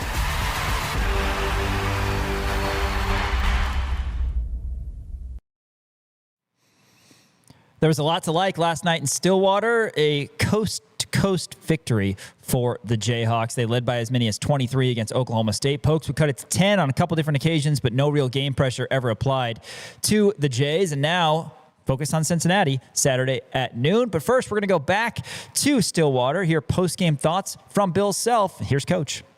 What did you make of the overall flow of this game? Did you jump ahead early and then kind of cruise through the rest of it? Yeah, I thought we were offensively we were great early, and when we didn't score, we got great looks. And of course, Darren was terrific early, but I thought everybody played well early, and then we didn't finish the half great, and then second half we just kind of pieced it together. But I thought overall it was we were good enough early to kind of keep them at arm's length for the remainder of the game. You guys have kind of had this a couple times now where Darren has a really strong first half and then isn't able to go the rest of the game. Just how have you sort of navigated that, and what challenges does that maybe present? Well, we've had it more than a couple of times, and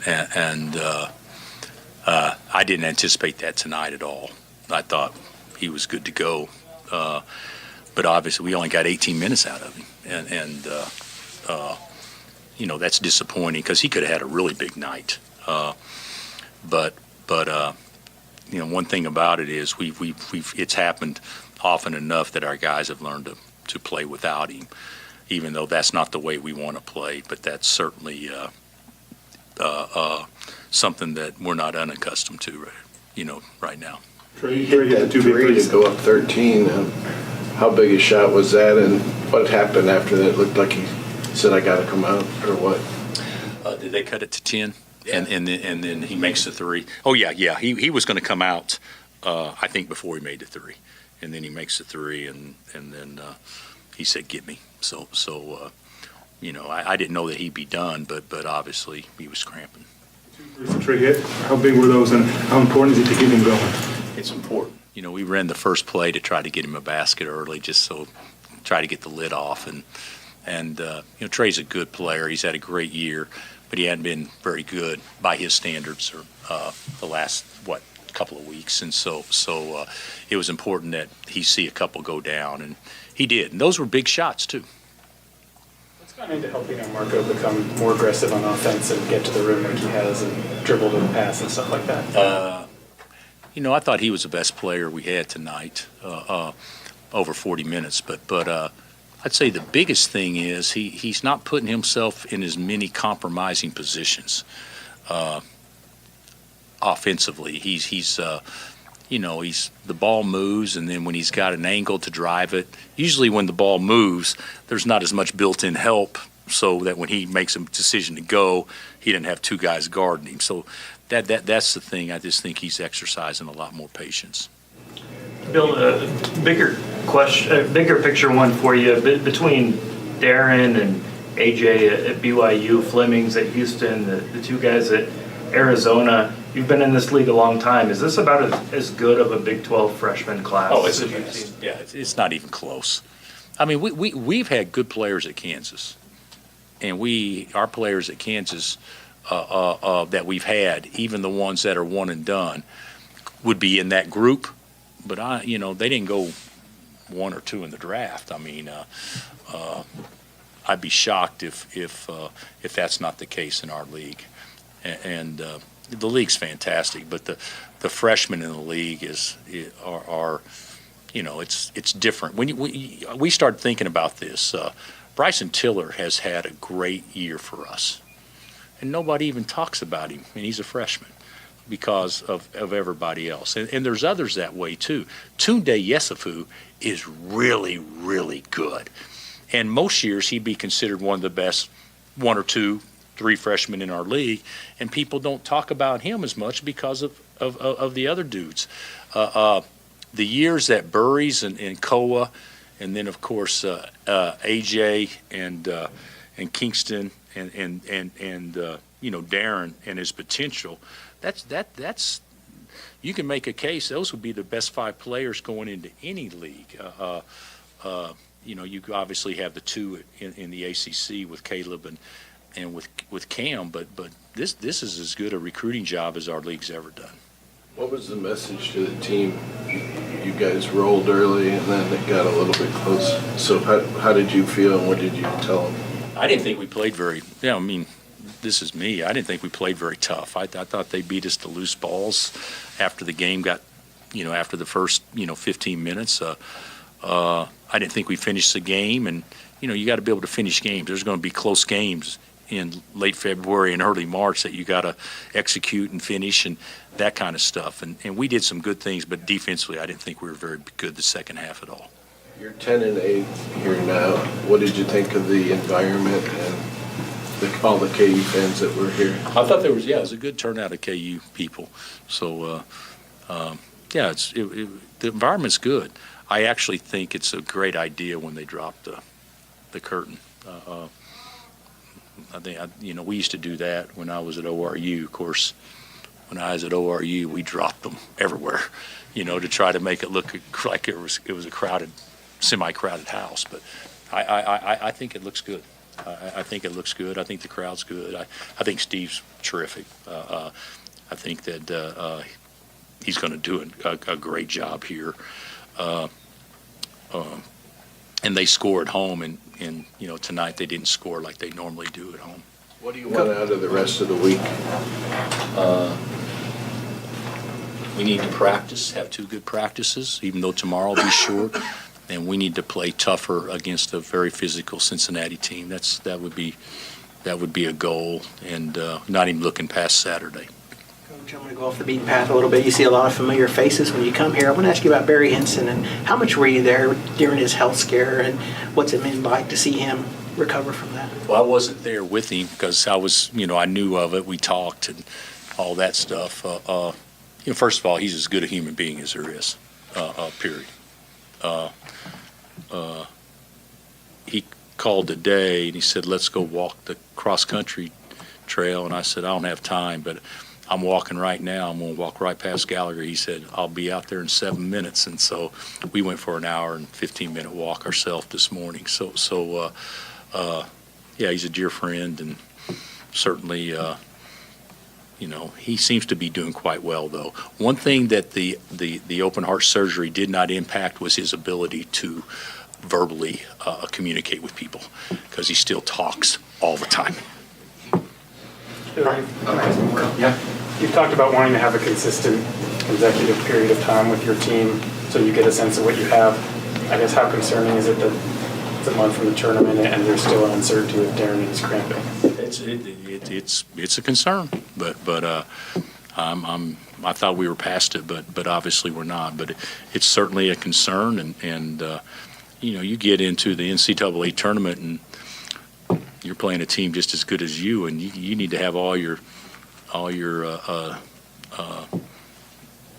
best players available, so to speak. So all it takes is for one day like that to derail not only a game but a season. So yeah, it's concerning, but I do think we're making progress with it. That's Bill Self at the podium post-game. KU over Oklahoma State 81-69, and the Jayhawks now 10-3, 20-6 overall, as they still remain on their quest for a regular season Big 12 championship. And it's really interesting when you look at the standings, as we've talked about. Arizona and Houston, both 11-2. One of those teams is going to take a third loss on Saturday. Kansas, Iowa State, 10-3.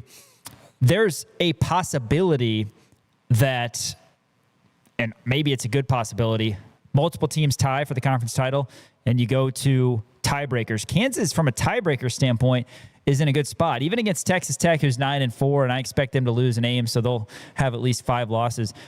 Kansas 1-1 against Iowa State. They're 1-0 against Arizona. You feel confident, for the most part, that Kansas will defeat Houston at home just because it's at Allen Fieldhouse. That game's probably going to be a pick'em game, and the Hawks are going to have to play well and all that. But if that happens, you're 1-0 against Houston. How the tiebreaker works for seeding for the Big 12 tournament is when 2 teams are tied, it's head-to-head. When more than 2 teams are tied, then you take the best record against the teams at the top of the conference and work your way down. So if there's a situation where, say, 3 teams are tied, Arizona, Houston, and Kansas, if all 3 of those teams have 3 losses, then you're assuming Houston loses to Kansas and Arizona loses to Houston and beats Kansas. So if all 3 of those teams are 15-3 and Iowa State has at least 4 losses, which would be true in that scenario, Kansas against Arizona and Houston would be 2-1 combined, having 1-1 record against Arizona and 1-0 against Houston. Houston would have a 1-1 record, defeating Arizona and losing to Kansas. That would make them slightly worse. And Arizona would have a 1-2 record, making them worse than Houston. So in that scenario, which is one of many different possibilities, Kansas 15-3 would be the 1 seed.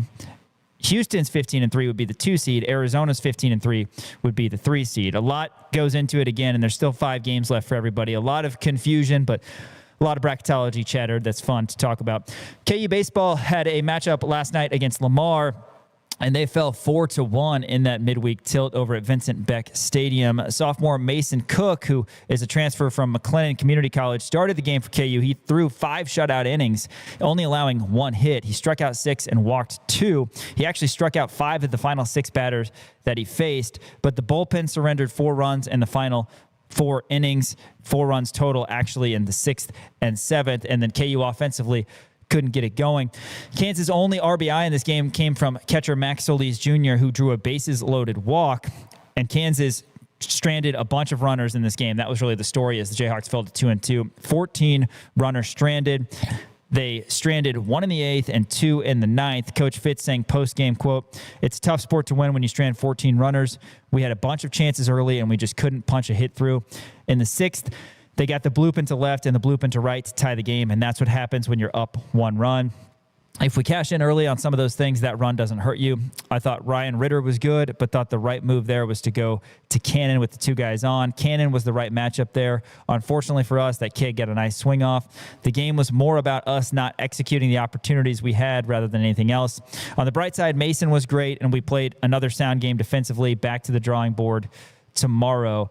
Ryan Ritter, final line, 1 2/3 innings pitched, gave up 3 runs on 3 hits. Of course, Cannon, the Coach Fitz referred to, Cannon Carr, giving up some inherited runners. So bullpen gives up 4. Offense can only salvage 1. And Kansas falls 4-1, 2-2. KU going to be wrapping up its opening 12-day road trip with a weekend series at McNeese State. That's going to be Friday at 6 o'clock for Game 1. And when you look at the baseball schedule, unsurprising that Kansas starts when they are in a cold weather state on the road. 3 against McNeese. They'll then come home for a little bit before heading out to Minnesota. Not exactly a warm weather state there, but back to US Bank Stadium. Kansas has a 4-game series. It'll be Wednesday, Friday, Saturday, Sunday at the home of the Vikings, US Bank Stadium, to take on the Golden Gophers. We all know what happened last year when Kansas went up there. They had a fantastic series, 29 runs in a game that featured 5 straight homers for Kansas baseball. That's the final of the long extended road trip, even though they get a cup of coffee at home before they go out there. And then Kansas finally gets to start playing games at Hoagland Ballpark, which turned into a great college baseball scene last season. KU gets St. Thomas in Lawrence for a couple games, and then they actually have 1 game at Legends in Kansas City, Kansas. That's the Saturday, March 7th game before coming back for the game in Lawrence to close out the series March 8th. The reasoning for the Kansas City, Kansas game on Saturday, March 7th is that's KU basketball against K-State, adjacent venues there, and parking limited. So guys get a chance to play over at Legends Field in KCK for the 3rd of that 4-game set to open the home slate, KU baseball against St. Thomas. Brian Hanni is going to come on next segment, but real quick, a look at Kansas women's basketball. We know that they don't have a midweek game this week, 16-11 overall, 6-9 in conference play. I mentioned this. Kansas, not a great, shiny record in conference play by any stretch. Some work to do from a resume standpoint, but they're still in the conversation. They're in Charlie Cream's next 4 out. So not the first 4 out for the NCAA tournament, the next 4 out. First 4 out are Virginia, Utah, Stanford, and Richmond. Next 4 out, Fairfield, Kansas, South Dakota State, and California. What's a bummer looking at this right now in terms of KU women's basketball is other teams. I mentioned one right there in Utah as the first 4 out, and then there's some teams in the last 4 in, Arizona State and Colorado. Kansas had opportunities to beat those teams, and it just didn't happen. So Hawks are really going to have to take full advantage of their final 3 games of the conference season. It's an 18-game slate. They've got Texas Tech as their senior day on Wednesday, but before that, Saturday at 4 o'clock in the Little Apple, the Dillon Sunflower Showdown. Can Kansas go 2-0 against K-State? If so, that Texas Tech game Wednesday will be very big, because then you're 7-9, knowing that if you beat Texas Tech, that's probably good enough to, at least for that time being, put you in the NCAA tournament. Kansas then closes at Oklahoma State. When you look at the Big 12 women's basketball standings, Kansas 6 wins, like I said, not incredibly strong, because 4 of those wins are against the 4 teams below Kansas in the standings, in Cincinnati, Arizona, UCF, and Houston. K-State, who Kansas has, is 8-7. They've been playing better recently, but still a team that Kansas beat by 20+ here at Allen Fieldhouse. And I mentioned Texas Tech on Senior Day, a team that has a shiny record at 11-4, but also a team that Kansas almost beat not 2 weeks ago. Kansas then closing at Oklahoma State, 10-5. Again, a shiny record, but looking at it from the positive side of things, Brandon Schneider has had a lot of success against Oklahoma State since he's been here at KU. So not totally out of it, still some opportunities. Wishing the best for the Kansas women, who have been so close in a lot of marquee matchups this season. Hey, I want to shout out Game Day Men's Health Lawrence. Mitch Bales and his team over there in West Lawrence will get you back in the game. If you're feeling like you are low energy, perhaps you have low testosterone, like 50% of men have by the time they are age 40, or struggle with ED, as 60% of men do at some point in their life, they can help you out over there. If you don't have the energy to go to work, to go to the gym, to be at home with your family, and you're not sure why, they can get your questions answered over at Game Day Men's Health Lawrence. You walk in there, it's a comfortable setting. They've got bubbly, they've got snacks. They'll help you out. Very, very easy, comfortable, as I said, and the first visit is completely complimentary. 3-step process that includes a blood draw, hang out for 20 minutes in the man cave, and then you can review your results with a licensed practitioner and see what's best for you, because you want to be feeling your best, especially this is the time of year to do it. March Madness coming up, the spring months, the summer months, you want to be feeling your best. Game Day Men's Health Lawrence, partners of us here at Kansas Nation. Get on over there, check yourself out, and see what the professionals have to say. Tell them the guys at Kansas Nation sent you. Hey, after this, we're going to be joined by the voice of the Jayhawks, Brian Hanni, to talk all things KU Hoops. KansasNation.com, ESPN, Kansas City. What's up, everybody? Dan Peterson. Everybody go check out KansasNation.com. This is SSJ. Winter in Kansas City doesn't mean your lawn takes a break. It means smart homeowners get a head start. Let David and his crew from Custom Lawn and Landscape prepare your yard for a greener, healthier spring with winter fertilization, soil conditioning, and pre-emergent treatments that stop weeds before they start. Because when the snow melts, you don't want to start fixing your lawn. You want to already be winning. Trust Custom Lawn and Landscape, treating your yard now so it looks incredible later. Visit CustomLawn.com to schedule your winter services today.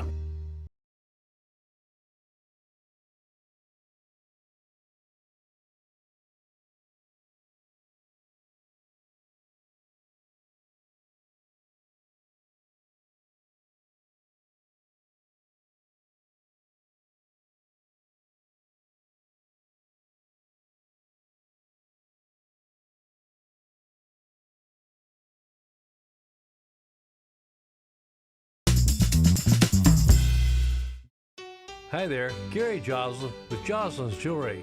I'm not the class ring company. I'm a mom and pop jewelry store for 42 years. We were recently voted the gold medal #1 jewelry store in the greater Kansas City area by Ingram's Magazine. Come see us at Joslin's Jewelry, 9529 Antioch. Joslin's Jewelry, the jeweler you'll recommend to your friends and family. Joslin's Jewelry for the best that's yet to come.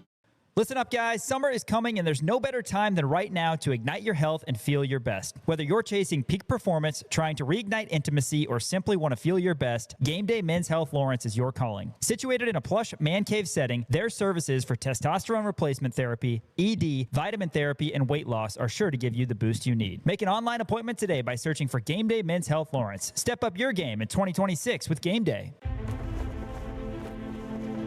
Together, we're elevating our potential, our pride, our traditions, and our dreams.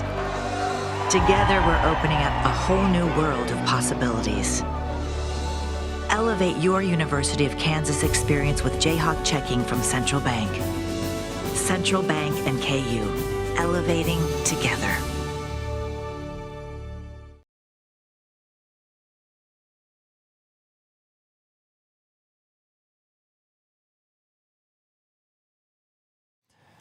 Hey, we're going to close out Rock Chalk Sports today, KansasNation.com, ESPN Kansas City, with the voice of the Jayhawks, Brian Hanni. First, let me tell you about Custom Lawn and Landscape. Spring lawns, beautiful spring lawns, don't happen in the spring. They happen in the winter. And right now, as February winds down, make sure that you're taking advantage of your lawn. Key month for soil treatment, pre-emergence, and protecting trees and shrubs from the cold. Custom Lawn and Landscape. They're scheduling winter services now, and spots are limited. So make sure that you give them a call. You can call them or schedule online at customlawn.com. Custom Lawn and Landscape, better lawns start early. Again, customlawn.com. Make sure you check them out and make sure that you're in good shape in terms of your lawn, spring and summer months. Brian, thanks for coming in. Late night last night for you guys getting back. A nice win for the Jayhawks, 81-69. Kind of interesting. You had Ames and Oklahoma State, so you had the full Big 8 experience this past week. The final road trip will be a little bit warmer weather, as you guys will have the Arizona swing, but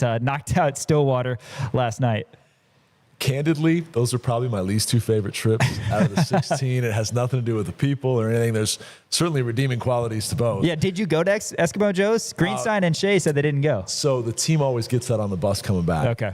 So I was still nibbling on some greasy, soggy fries at like 4 a.m. as we're driving back. But no, those are just long trips, and typically going to Hilton is not much fun. For years, going to Stillwater and Gallagher-Iba was not much fun. Coach Self now 10-8 at KU in Stillwater against his alma mater.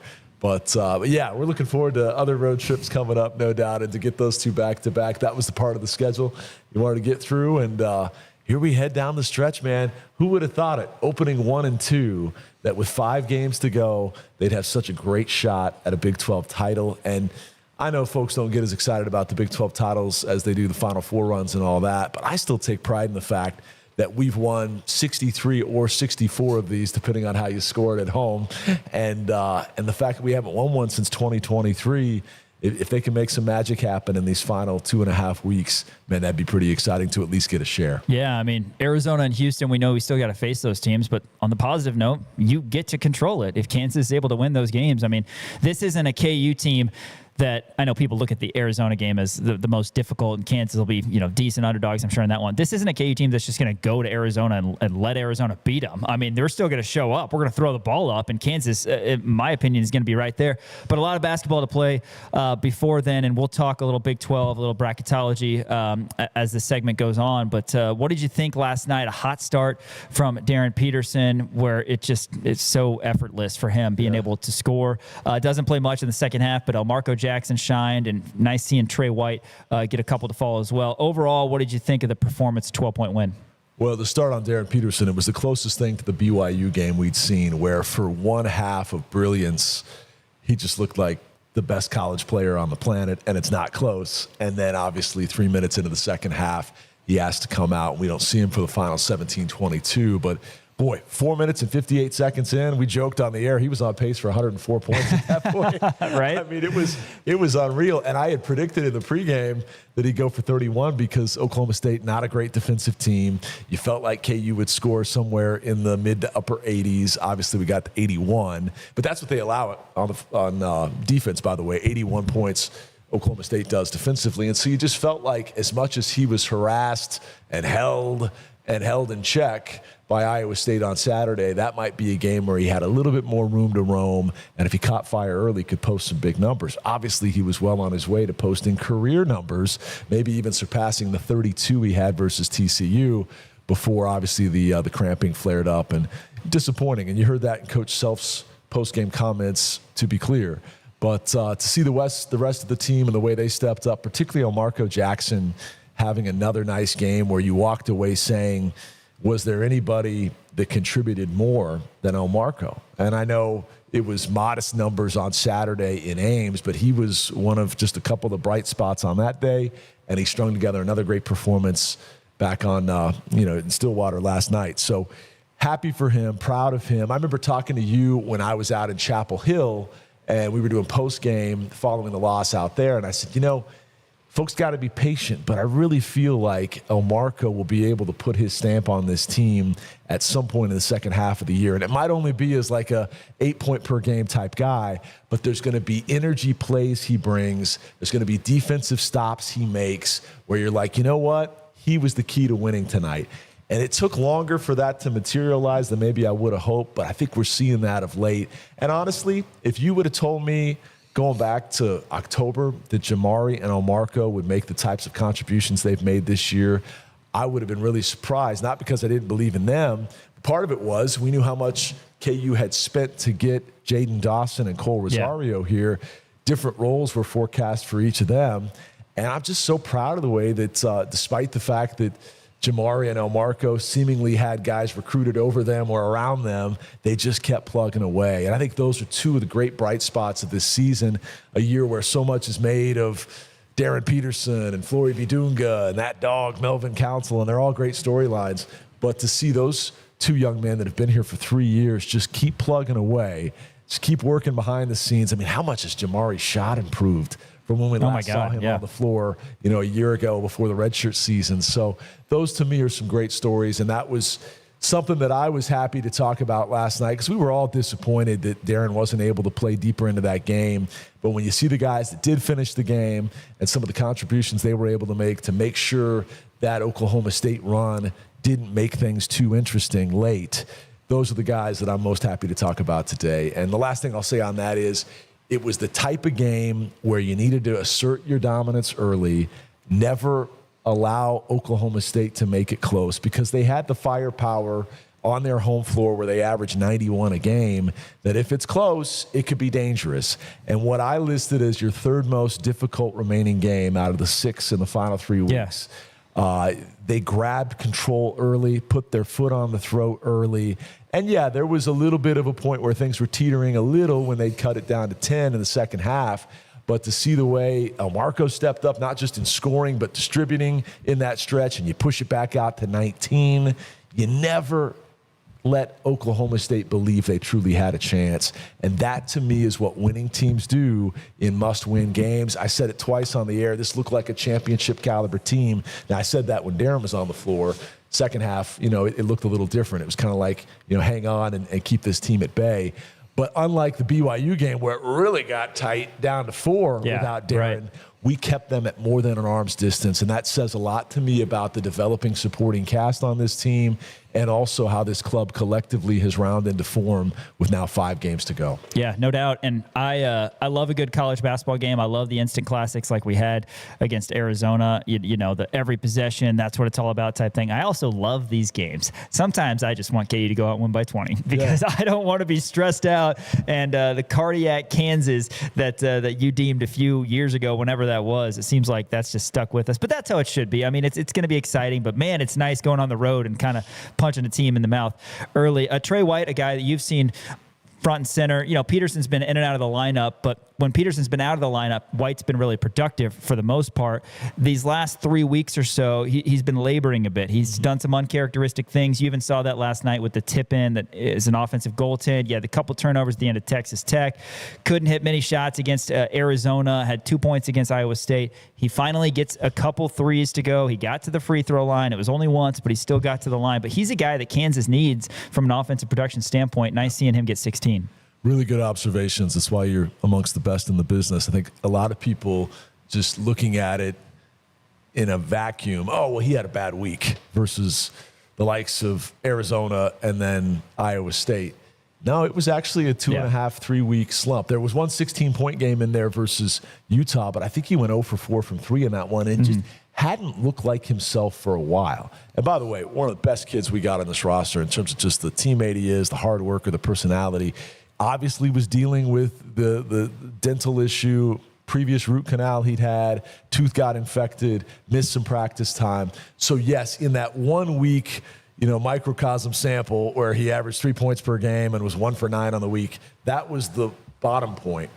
But to your point, he hadn't hit multiple threes in a game since BYU. So it had been all month that we not quite seen him to that degree. And his patented ability to be a body-seeking, lean-in, get contact, get to the line guy hadn't been working as much either. And so I think as we were hoping for corners turned, as we start up a new win streak and put the Iowa State loss behind us, he was one of those guys next to DP that you were really hoping to see the old Trey return. And while the offensive goaltend certainly didn't seem like him, I thought he was hunting his shot early, which was a good sign. At least when they go in, right? Yeah. And then as the game went on, when he hit those 2 second-half threes, that's when you really saw him settle in. You saw the smile return. There were some fist bumps and some points toward the bench, and I thought, okay, it's probably a bit of an exhale for him, because when you go through a little bit of a slump and then you have a health situation on top of that takes away practice time, he probably didn't feel comfortable or settled. Heck, this was a guy that was changing his shoes in the middle of the first half at Iowa State. Right. Nothing felt comfortable. And by the way, the old Keith Langford special. Yeah, but he would typically do that at halftime in the locker room, not in the middle of a timeout. Right. I have more on the Trey White shoes in a second, so remind me to come back to this. But clearly he was a guy that wasn't quite himself. If we get that version of Trey that we saw for the bulk of the game last night, he goes back to being, your second best wing, at times your second leading scorer, at times an alpha that if Darren's not on the floor and it's a late clock, late game situation where points matter, he can get to the line and shoot him at 86% there, where he's amongst the best in the Big 12. I thought some confidence and swagger returned last night, so that was great to see. And he looked good in a pair of white Harden 9s. James Harden 9s Really? is the shoe of choice. Now, why is this interesting? Because play-by-play guys like me and Sean, we pay attention to every little detail as we try to paint a very vivid picture. And is there anybody on the team that has had more different shoe combinations this season than Trey White? Right. You've seen some pinks, some The neons. answer is no. Every fluorescent color you could think of. Your kids are going to be making Easter eggs as they get older. Yeah. Like he's got the fluorescent green, yellow, Right. pink, orange, the highlighter colors. It turns out, I asked him about this, he said the Harden 9s are the only ones that truly fit his feet and feel comfortable. And consequently, he has every color variation he can get. Wow. You've seen 8 different ones in games this season for him. But in an era where guys have multiple shoe looks, heck, El Marco, most of his games in Big 12 play has had one red one, one blue one. Last night it was the same color, by the way. Yeah. I don't know if that works, but don't change it, El Marco. You were great.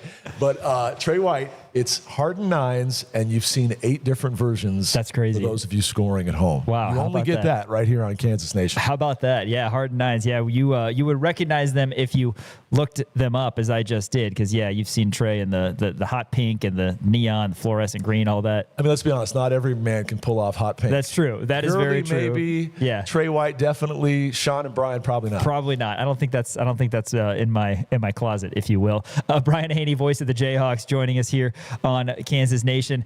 BH, one more element from an individual standpoint I wanted to ask you about from last night, the two-man game of Tiller and Bidunga. We've seen flashes throughout the season. BT 10, 11, and 7. His first double-double, 7 assists, a career high. And I asked Shay about this. It reminds me of watching the Morris twins. It does. And Bill Self, you got to think he's enjoying that down low. The fact that he is back to being able to play two bigs as he did for such a large chunk of his career, because Tiller can stretch it a little bit. He's proven to be a really good passer for a big. And obviously Kansas defensively is figuring it out as well with switching so much. And there have been designed plays where it's Tiller to Bidunga. So you're seeing that 4-5 work. I don't know if in the offseason we would have thought, okay, Tiller's going to start and KU's going to roll with two bigs a lot, but it's been working. And BT continues to improve. So happy for him. We talk about great kids on this team, man. He's one of the all-time great kids I've ever had a chance to get to know and cover. And to see the way he's blossomed, I mean, think about West Virginia. Think about him hardly playing over the last 16 minutes or so, and West Virginia was kind of bully balling us. And at that juncture in the season, he wasn't playing to his size or to his strength. And he's our best broad-shouldered guy. I mean, obviously, Paul is a giant, but barely plays. Flory's more of a bouncy, springy, twitchy guy. In the case of hustle and muscle, big brawn, broad shoulders guy, it's got to be BT. And there's still times, including last night, where Bill Self would like to see him be stronger with the ball. There was one instance last night where he brought it down low after a rebound, and they immediately swiped it, and we're sitting right next to Bill, and you see his expression. But by and large, he has improved leaps and bounds over the last 10 games for Kansas, and we're truly seeing a star be born before our eyes here that should he come back next year, and I would hope he does, you're looking at a first-team All-Big 12 caliber player. I remember early in the year he was struggling to hit free throws. He was like in the 62 percentile. Now he's at 70%. He's a weapon there. And the way they fed off each other last night, to your original question, was pretty special. And I do see some similar post-to-post Morris twin type chemistry there. I mean, 7 assists is remarkable. You're not going to see that every night because they were able to pick apart an OSU team that clearly was vulnerable in the post. But the sense that they have for one another and where the other guy's going to be and the passing ability and the vision and all that is so impressive. And so for Bryson, give him a ton of credit for navigating some choppy waters halfway through his rookie year. We forget he is just a freshman. I know he was here last January, so we think that his collegiate clock was supposed to start earlier and he's supposed to be further down the line. He was rehabbing an injury. He was never getting up and down the floor with regularity with the team last year when he was here. He was more just like a guy they brought on to soak up the culture, understand the expectations, get used to the system, that kind of thing. But this is a guy that I think we've judged probably too harshly because we think he's a second-year player. He's not. Right. Like, he was a top 25-star guy that many think would have been a top 10 5-star guy were it not for the injury, and is still in what would have been, and in my eyes still is, a true freshman year. Okay? So where he's at on February the 19th or 20th right now, I am so stinking impressed. And knowing the intangibles of this young man and how he's just going to get better and better, I can't wait to see the player he becomes. He's been able to take some hard coaching, and Self has certainly been hard on him at times, but he's come through that refining fire. And to me, one of the best, it's rare to say complimentary bigs because Flory's, the number one guy in America, but he's about to be his own man very soon. And we're watching him become, I think, a star in the making these last few weeks. We are. And honestly, Brian, how easy would it have been for him after a messy Big 12 season last year for KU? He came beginning of January. How easy would it have been to say, I got a little bit of experience. Maybe I'm going to look elsewhere. He stuck around for a team that didn't perform to Kansas expectations, and he believed in the coaching staff, and man, is it paying off. And to your point, I think anybody who watches Jayhawk basketball can see Coach is hard on BT because he expects a lot from him. Totally.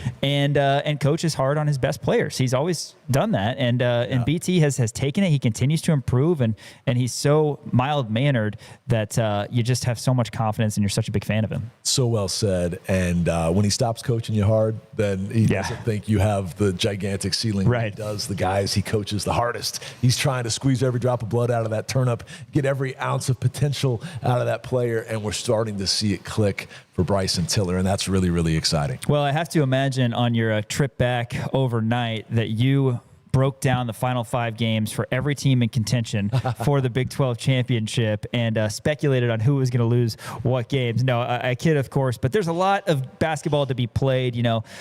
As soon as you break it down, Arizona State beats Texas Tech, so it's you don't know. But what we do know is Kansas controls its own destiny. Kansas, if you're able to win against Arizona and Houston and the rest of your games, to be frank, my understanding is Kansas will be the 1 seed. They'll not only get a share of the Big 12 title, but if I understand it correctly, and I think about this because it's how my mind works, but Kansas, even if you're tied with Arizona and Houston with a 15-3 record, say, Kansas will have a better combined record against Arizona and Houston, at that time being 3-0 against them than those teams would have against others. So Kansas would get the highest seed in the Big 12 tournament if that matters to people. And there's other seeding options. And who knows? Arizona and Houston could both end up with 4 losses. Kansas could have 4 losses, that sort of thing. The bottom line is KU's now in a spot where they can get this thing done by winning. And it starts with Cincinnati, a really good defensive team, on Saturday. I had a little bit of a jump scare when I saw the KenPom defensive efficiency. I'm like, whoa, Cincinnati's number 10. I mean, yeah, you see Iowa State, Houston, Arizona, and Kansas up there, but Cincinnati's number 10. So a tough 3-game stretch coming up, but a couple games at home. Yeah, this one feels a lot like Utah, doesn't it? Not that they're comparable teams in terms of the way they play, but the looming large Big Monday game on the horizon, which in that case was Arizona, and Kansas did not look especially sharp or crisp versus Utah. It was not, as Bill Self would say, artistic at all. But you got the win, you moved on, and then you had your biggest win of the year 48 hours later. Saturday might be one of those games, based on what you just mentioned with the defensive prowess of these Bearcats, that doesn't look artistic. But can you get that win, hold serve, and then go all in on Monday versus Houston without looking ahead to Houston? Coach has done a great job even before the Oklahoma State game of kind of laying out these next 3 and putting the emphasis and the importance first on Oklahoma State, but then Cincinnati to follow, because it's wild how quickly we were able to control our destiny after relinquishing it for about 2 hours on Saturday. Right. But just as quickly it could go away if you stub your toe this Saturday. So it's crazy, man. I remember talking to you last week and saying, hey, man, if you win in Ames, it's driver's seat type stuff, because Iowa State would then be out of the league race. Well, Iowa State not only beat Kansas, but they beat Houston. Tech loses JT Toppin. Obviously, as you mentioned, Arizona gets upset by Tech, then Tech gets upset by Arizona State. Suddenly, you talk about looking ahead at schedules, Iowa State might have as good a shot as anybody, because their toughest remaining foe, if I'm not mistaken, is Texas Tech, who's now without JT Toppin.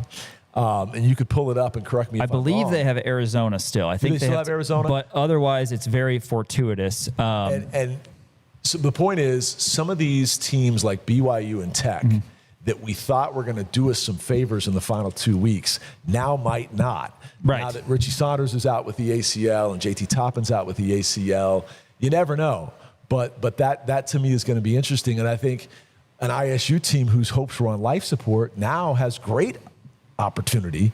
And I think Houston might have the best chance of anybody remaining simply because they get Arizona at home and they can afford the loss to Kansas in the fog and still be in the driver's seat, because as you and I have both said on this show, Houston has not been, since their inclusion in the Big 12, the type of team that stubs its toe against inferior competition. Yeah. So if they hold serve versus Arizona without Kopete, and if they even come up here to Kansas and were to falter, and I'm not expecting anything there, chalking it up, but they would still have, at worst, a share of it with 3 very navigable games to go. What's it say on the Iowa State schedule? So they do have at Arizona on March 2nd. Okay, so they've got that one. Yeah. It's still very daunting. And I'll tell you, the Houston schedule, and I think I mentioned this to you at the press conference the other day, is the one that concerns me the most. Granted, there's life now for Kansas and these other teams because they lost to Iowa State. They were up by 10 late. But Houston does have Arizona at home. I expect Houston to win that game, but they might not. They might lose, and they might lose at Kansas and go on a 3-game losing streak, and then they'd end up with 4 losses. But Houston just doesn't seem to me like the team that's going to lose 3 straight games. And again, David will be the first one to tell me, I wouldn't count that as a win. And it's fair. Arizona State beats. But I don't see Houston losing at home to Colorado or Baylor. And I don't see them losing at Oklahoma State after what I saw last night. You know, no disrespect. They got some nice players. But they don't rebound. They don't rebound. And they don't rebound and they don't defend. And Houston does both of those. Yeah. So that's a problem. So I think 3-0 the last 3 games. So for Houston, it comes down to these next 2, and they've got the 1-game lead. If they beat Arizona, then Kansas could get them, but that would only be 3 losses for Houston too. So it's interesting, and again, we'll speculate about it left and right. But yeah, all of a sudden there's a lot of teams in the race, whereas BYU and Texas Tech, in my opinion, Texas Tech's kind of done because they don't have the depth. I didn't think they were as strong as last year's team, and they kind of look back. That's why you got to close out that game against whoever it was, Florida or Arkansas, whoever they played in the NCAA tournament, because there are injuries that happen every year, and that's part of winning in March is staying healthy. So that's important. Brian, you only get one choice after you get off the air on Saturday. Are you watching Arizona Houston, or are you listening to the Jayhawk Locker Room Show with David Lawrence and Sean Kellerman? You had to pick one. I always listen to you guys. I'm giving a post-game tour to a young kiddo fighting cancer, but as soon as I get in my car, I'm always listening to you guys. You do such a great job. I wish we had more interviews for you last night after the game, but thanks for making it do with just the Bryson Tiller one. But tune into these guys. They're fabulous, and I challenge you to listen around the country. I mean, there's not many other networks that do 90 minutes of post. There's no other network that does it as well as David and Sean do. So kudos to you guys. That's where I'll be listening. And then I'll be coming over here because I guess we're having a going away party for one of our own who does a great job at the Jayhawk Sports Network. So we'll look forward to that from over here. Absolutely. You guys will be live courtside, but I'll be listening to you sitting in this very chair. Hey, you know what? We appreciate that. Last thing before we sign off, real quick, Hanni and the Hawks, tell us about your podcast on kansasnation.com. Yeah, man, we've been having a lot of fun putting a lot of these in the barn because the NCAA travel's coming up. So you try to stockpile a bunch of interviews because we do all of ours in person. So we got Elijah Johnson, we got Scooter Berry, Eric Chenoweth was just released, a lot of fun ones, and there's some big names we're also trying to wrangle in just in time for the madness of March. So look forward to that right here, presented by Jefferson's. Yeah, appreciate that. Hanni and the Hawks are part of the Kansas Nation Podcast Network. That's going to do it today. Appreciate everybody who has tuned in. Shout out to Elijah Schmidt, as always, doing a great job running the operations. We'll be back on the air tomorrow, 4 to 6. We'll see you then on kansasnation.com, ESPN, Kansas City. Together, we're elevating our potential and opening up a whole new world of possibilities. Elevate your University of Kansas experience with Jayhawk checking from Central Bank. Central Bank and KU, elevating together. Better water now, pay later. What's not to love? Hey, it's Bob with Culligan Water. And for a limited time, we're offering no payments and no interest for 6 months on the water you and your family deserve. Our state-of-the-art residential equipment creates water that's purified, soft, and delicious. Contact us today for details and schedule your free consultation online at CulliganKansasCity.com. Culligan, it's water you love. We have a great selection of vehicles here. What's the best fit for you?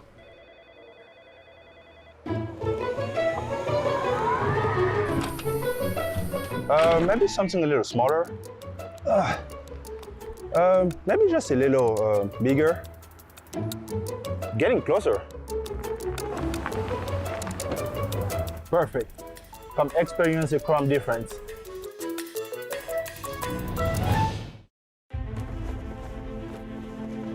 Together, we're elevating our potential, our pride, our traditions, and our dreams.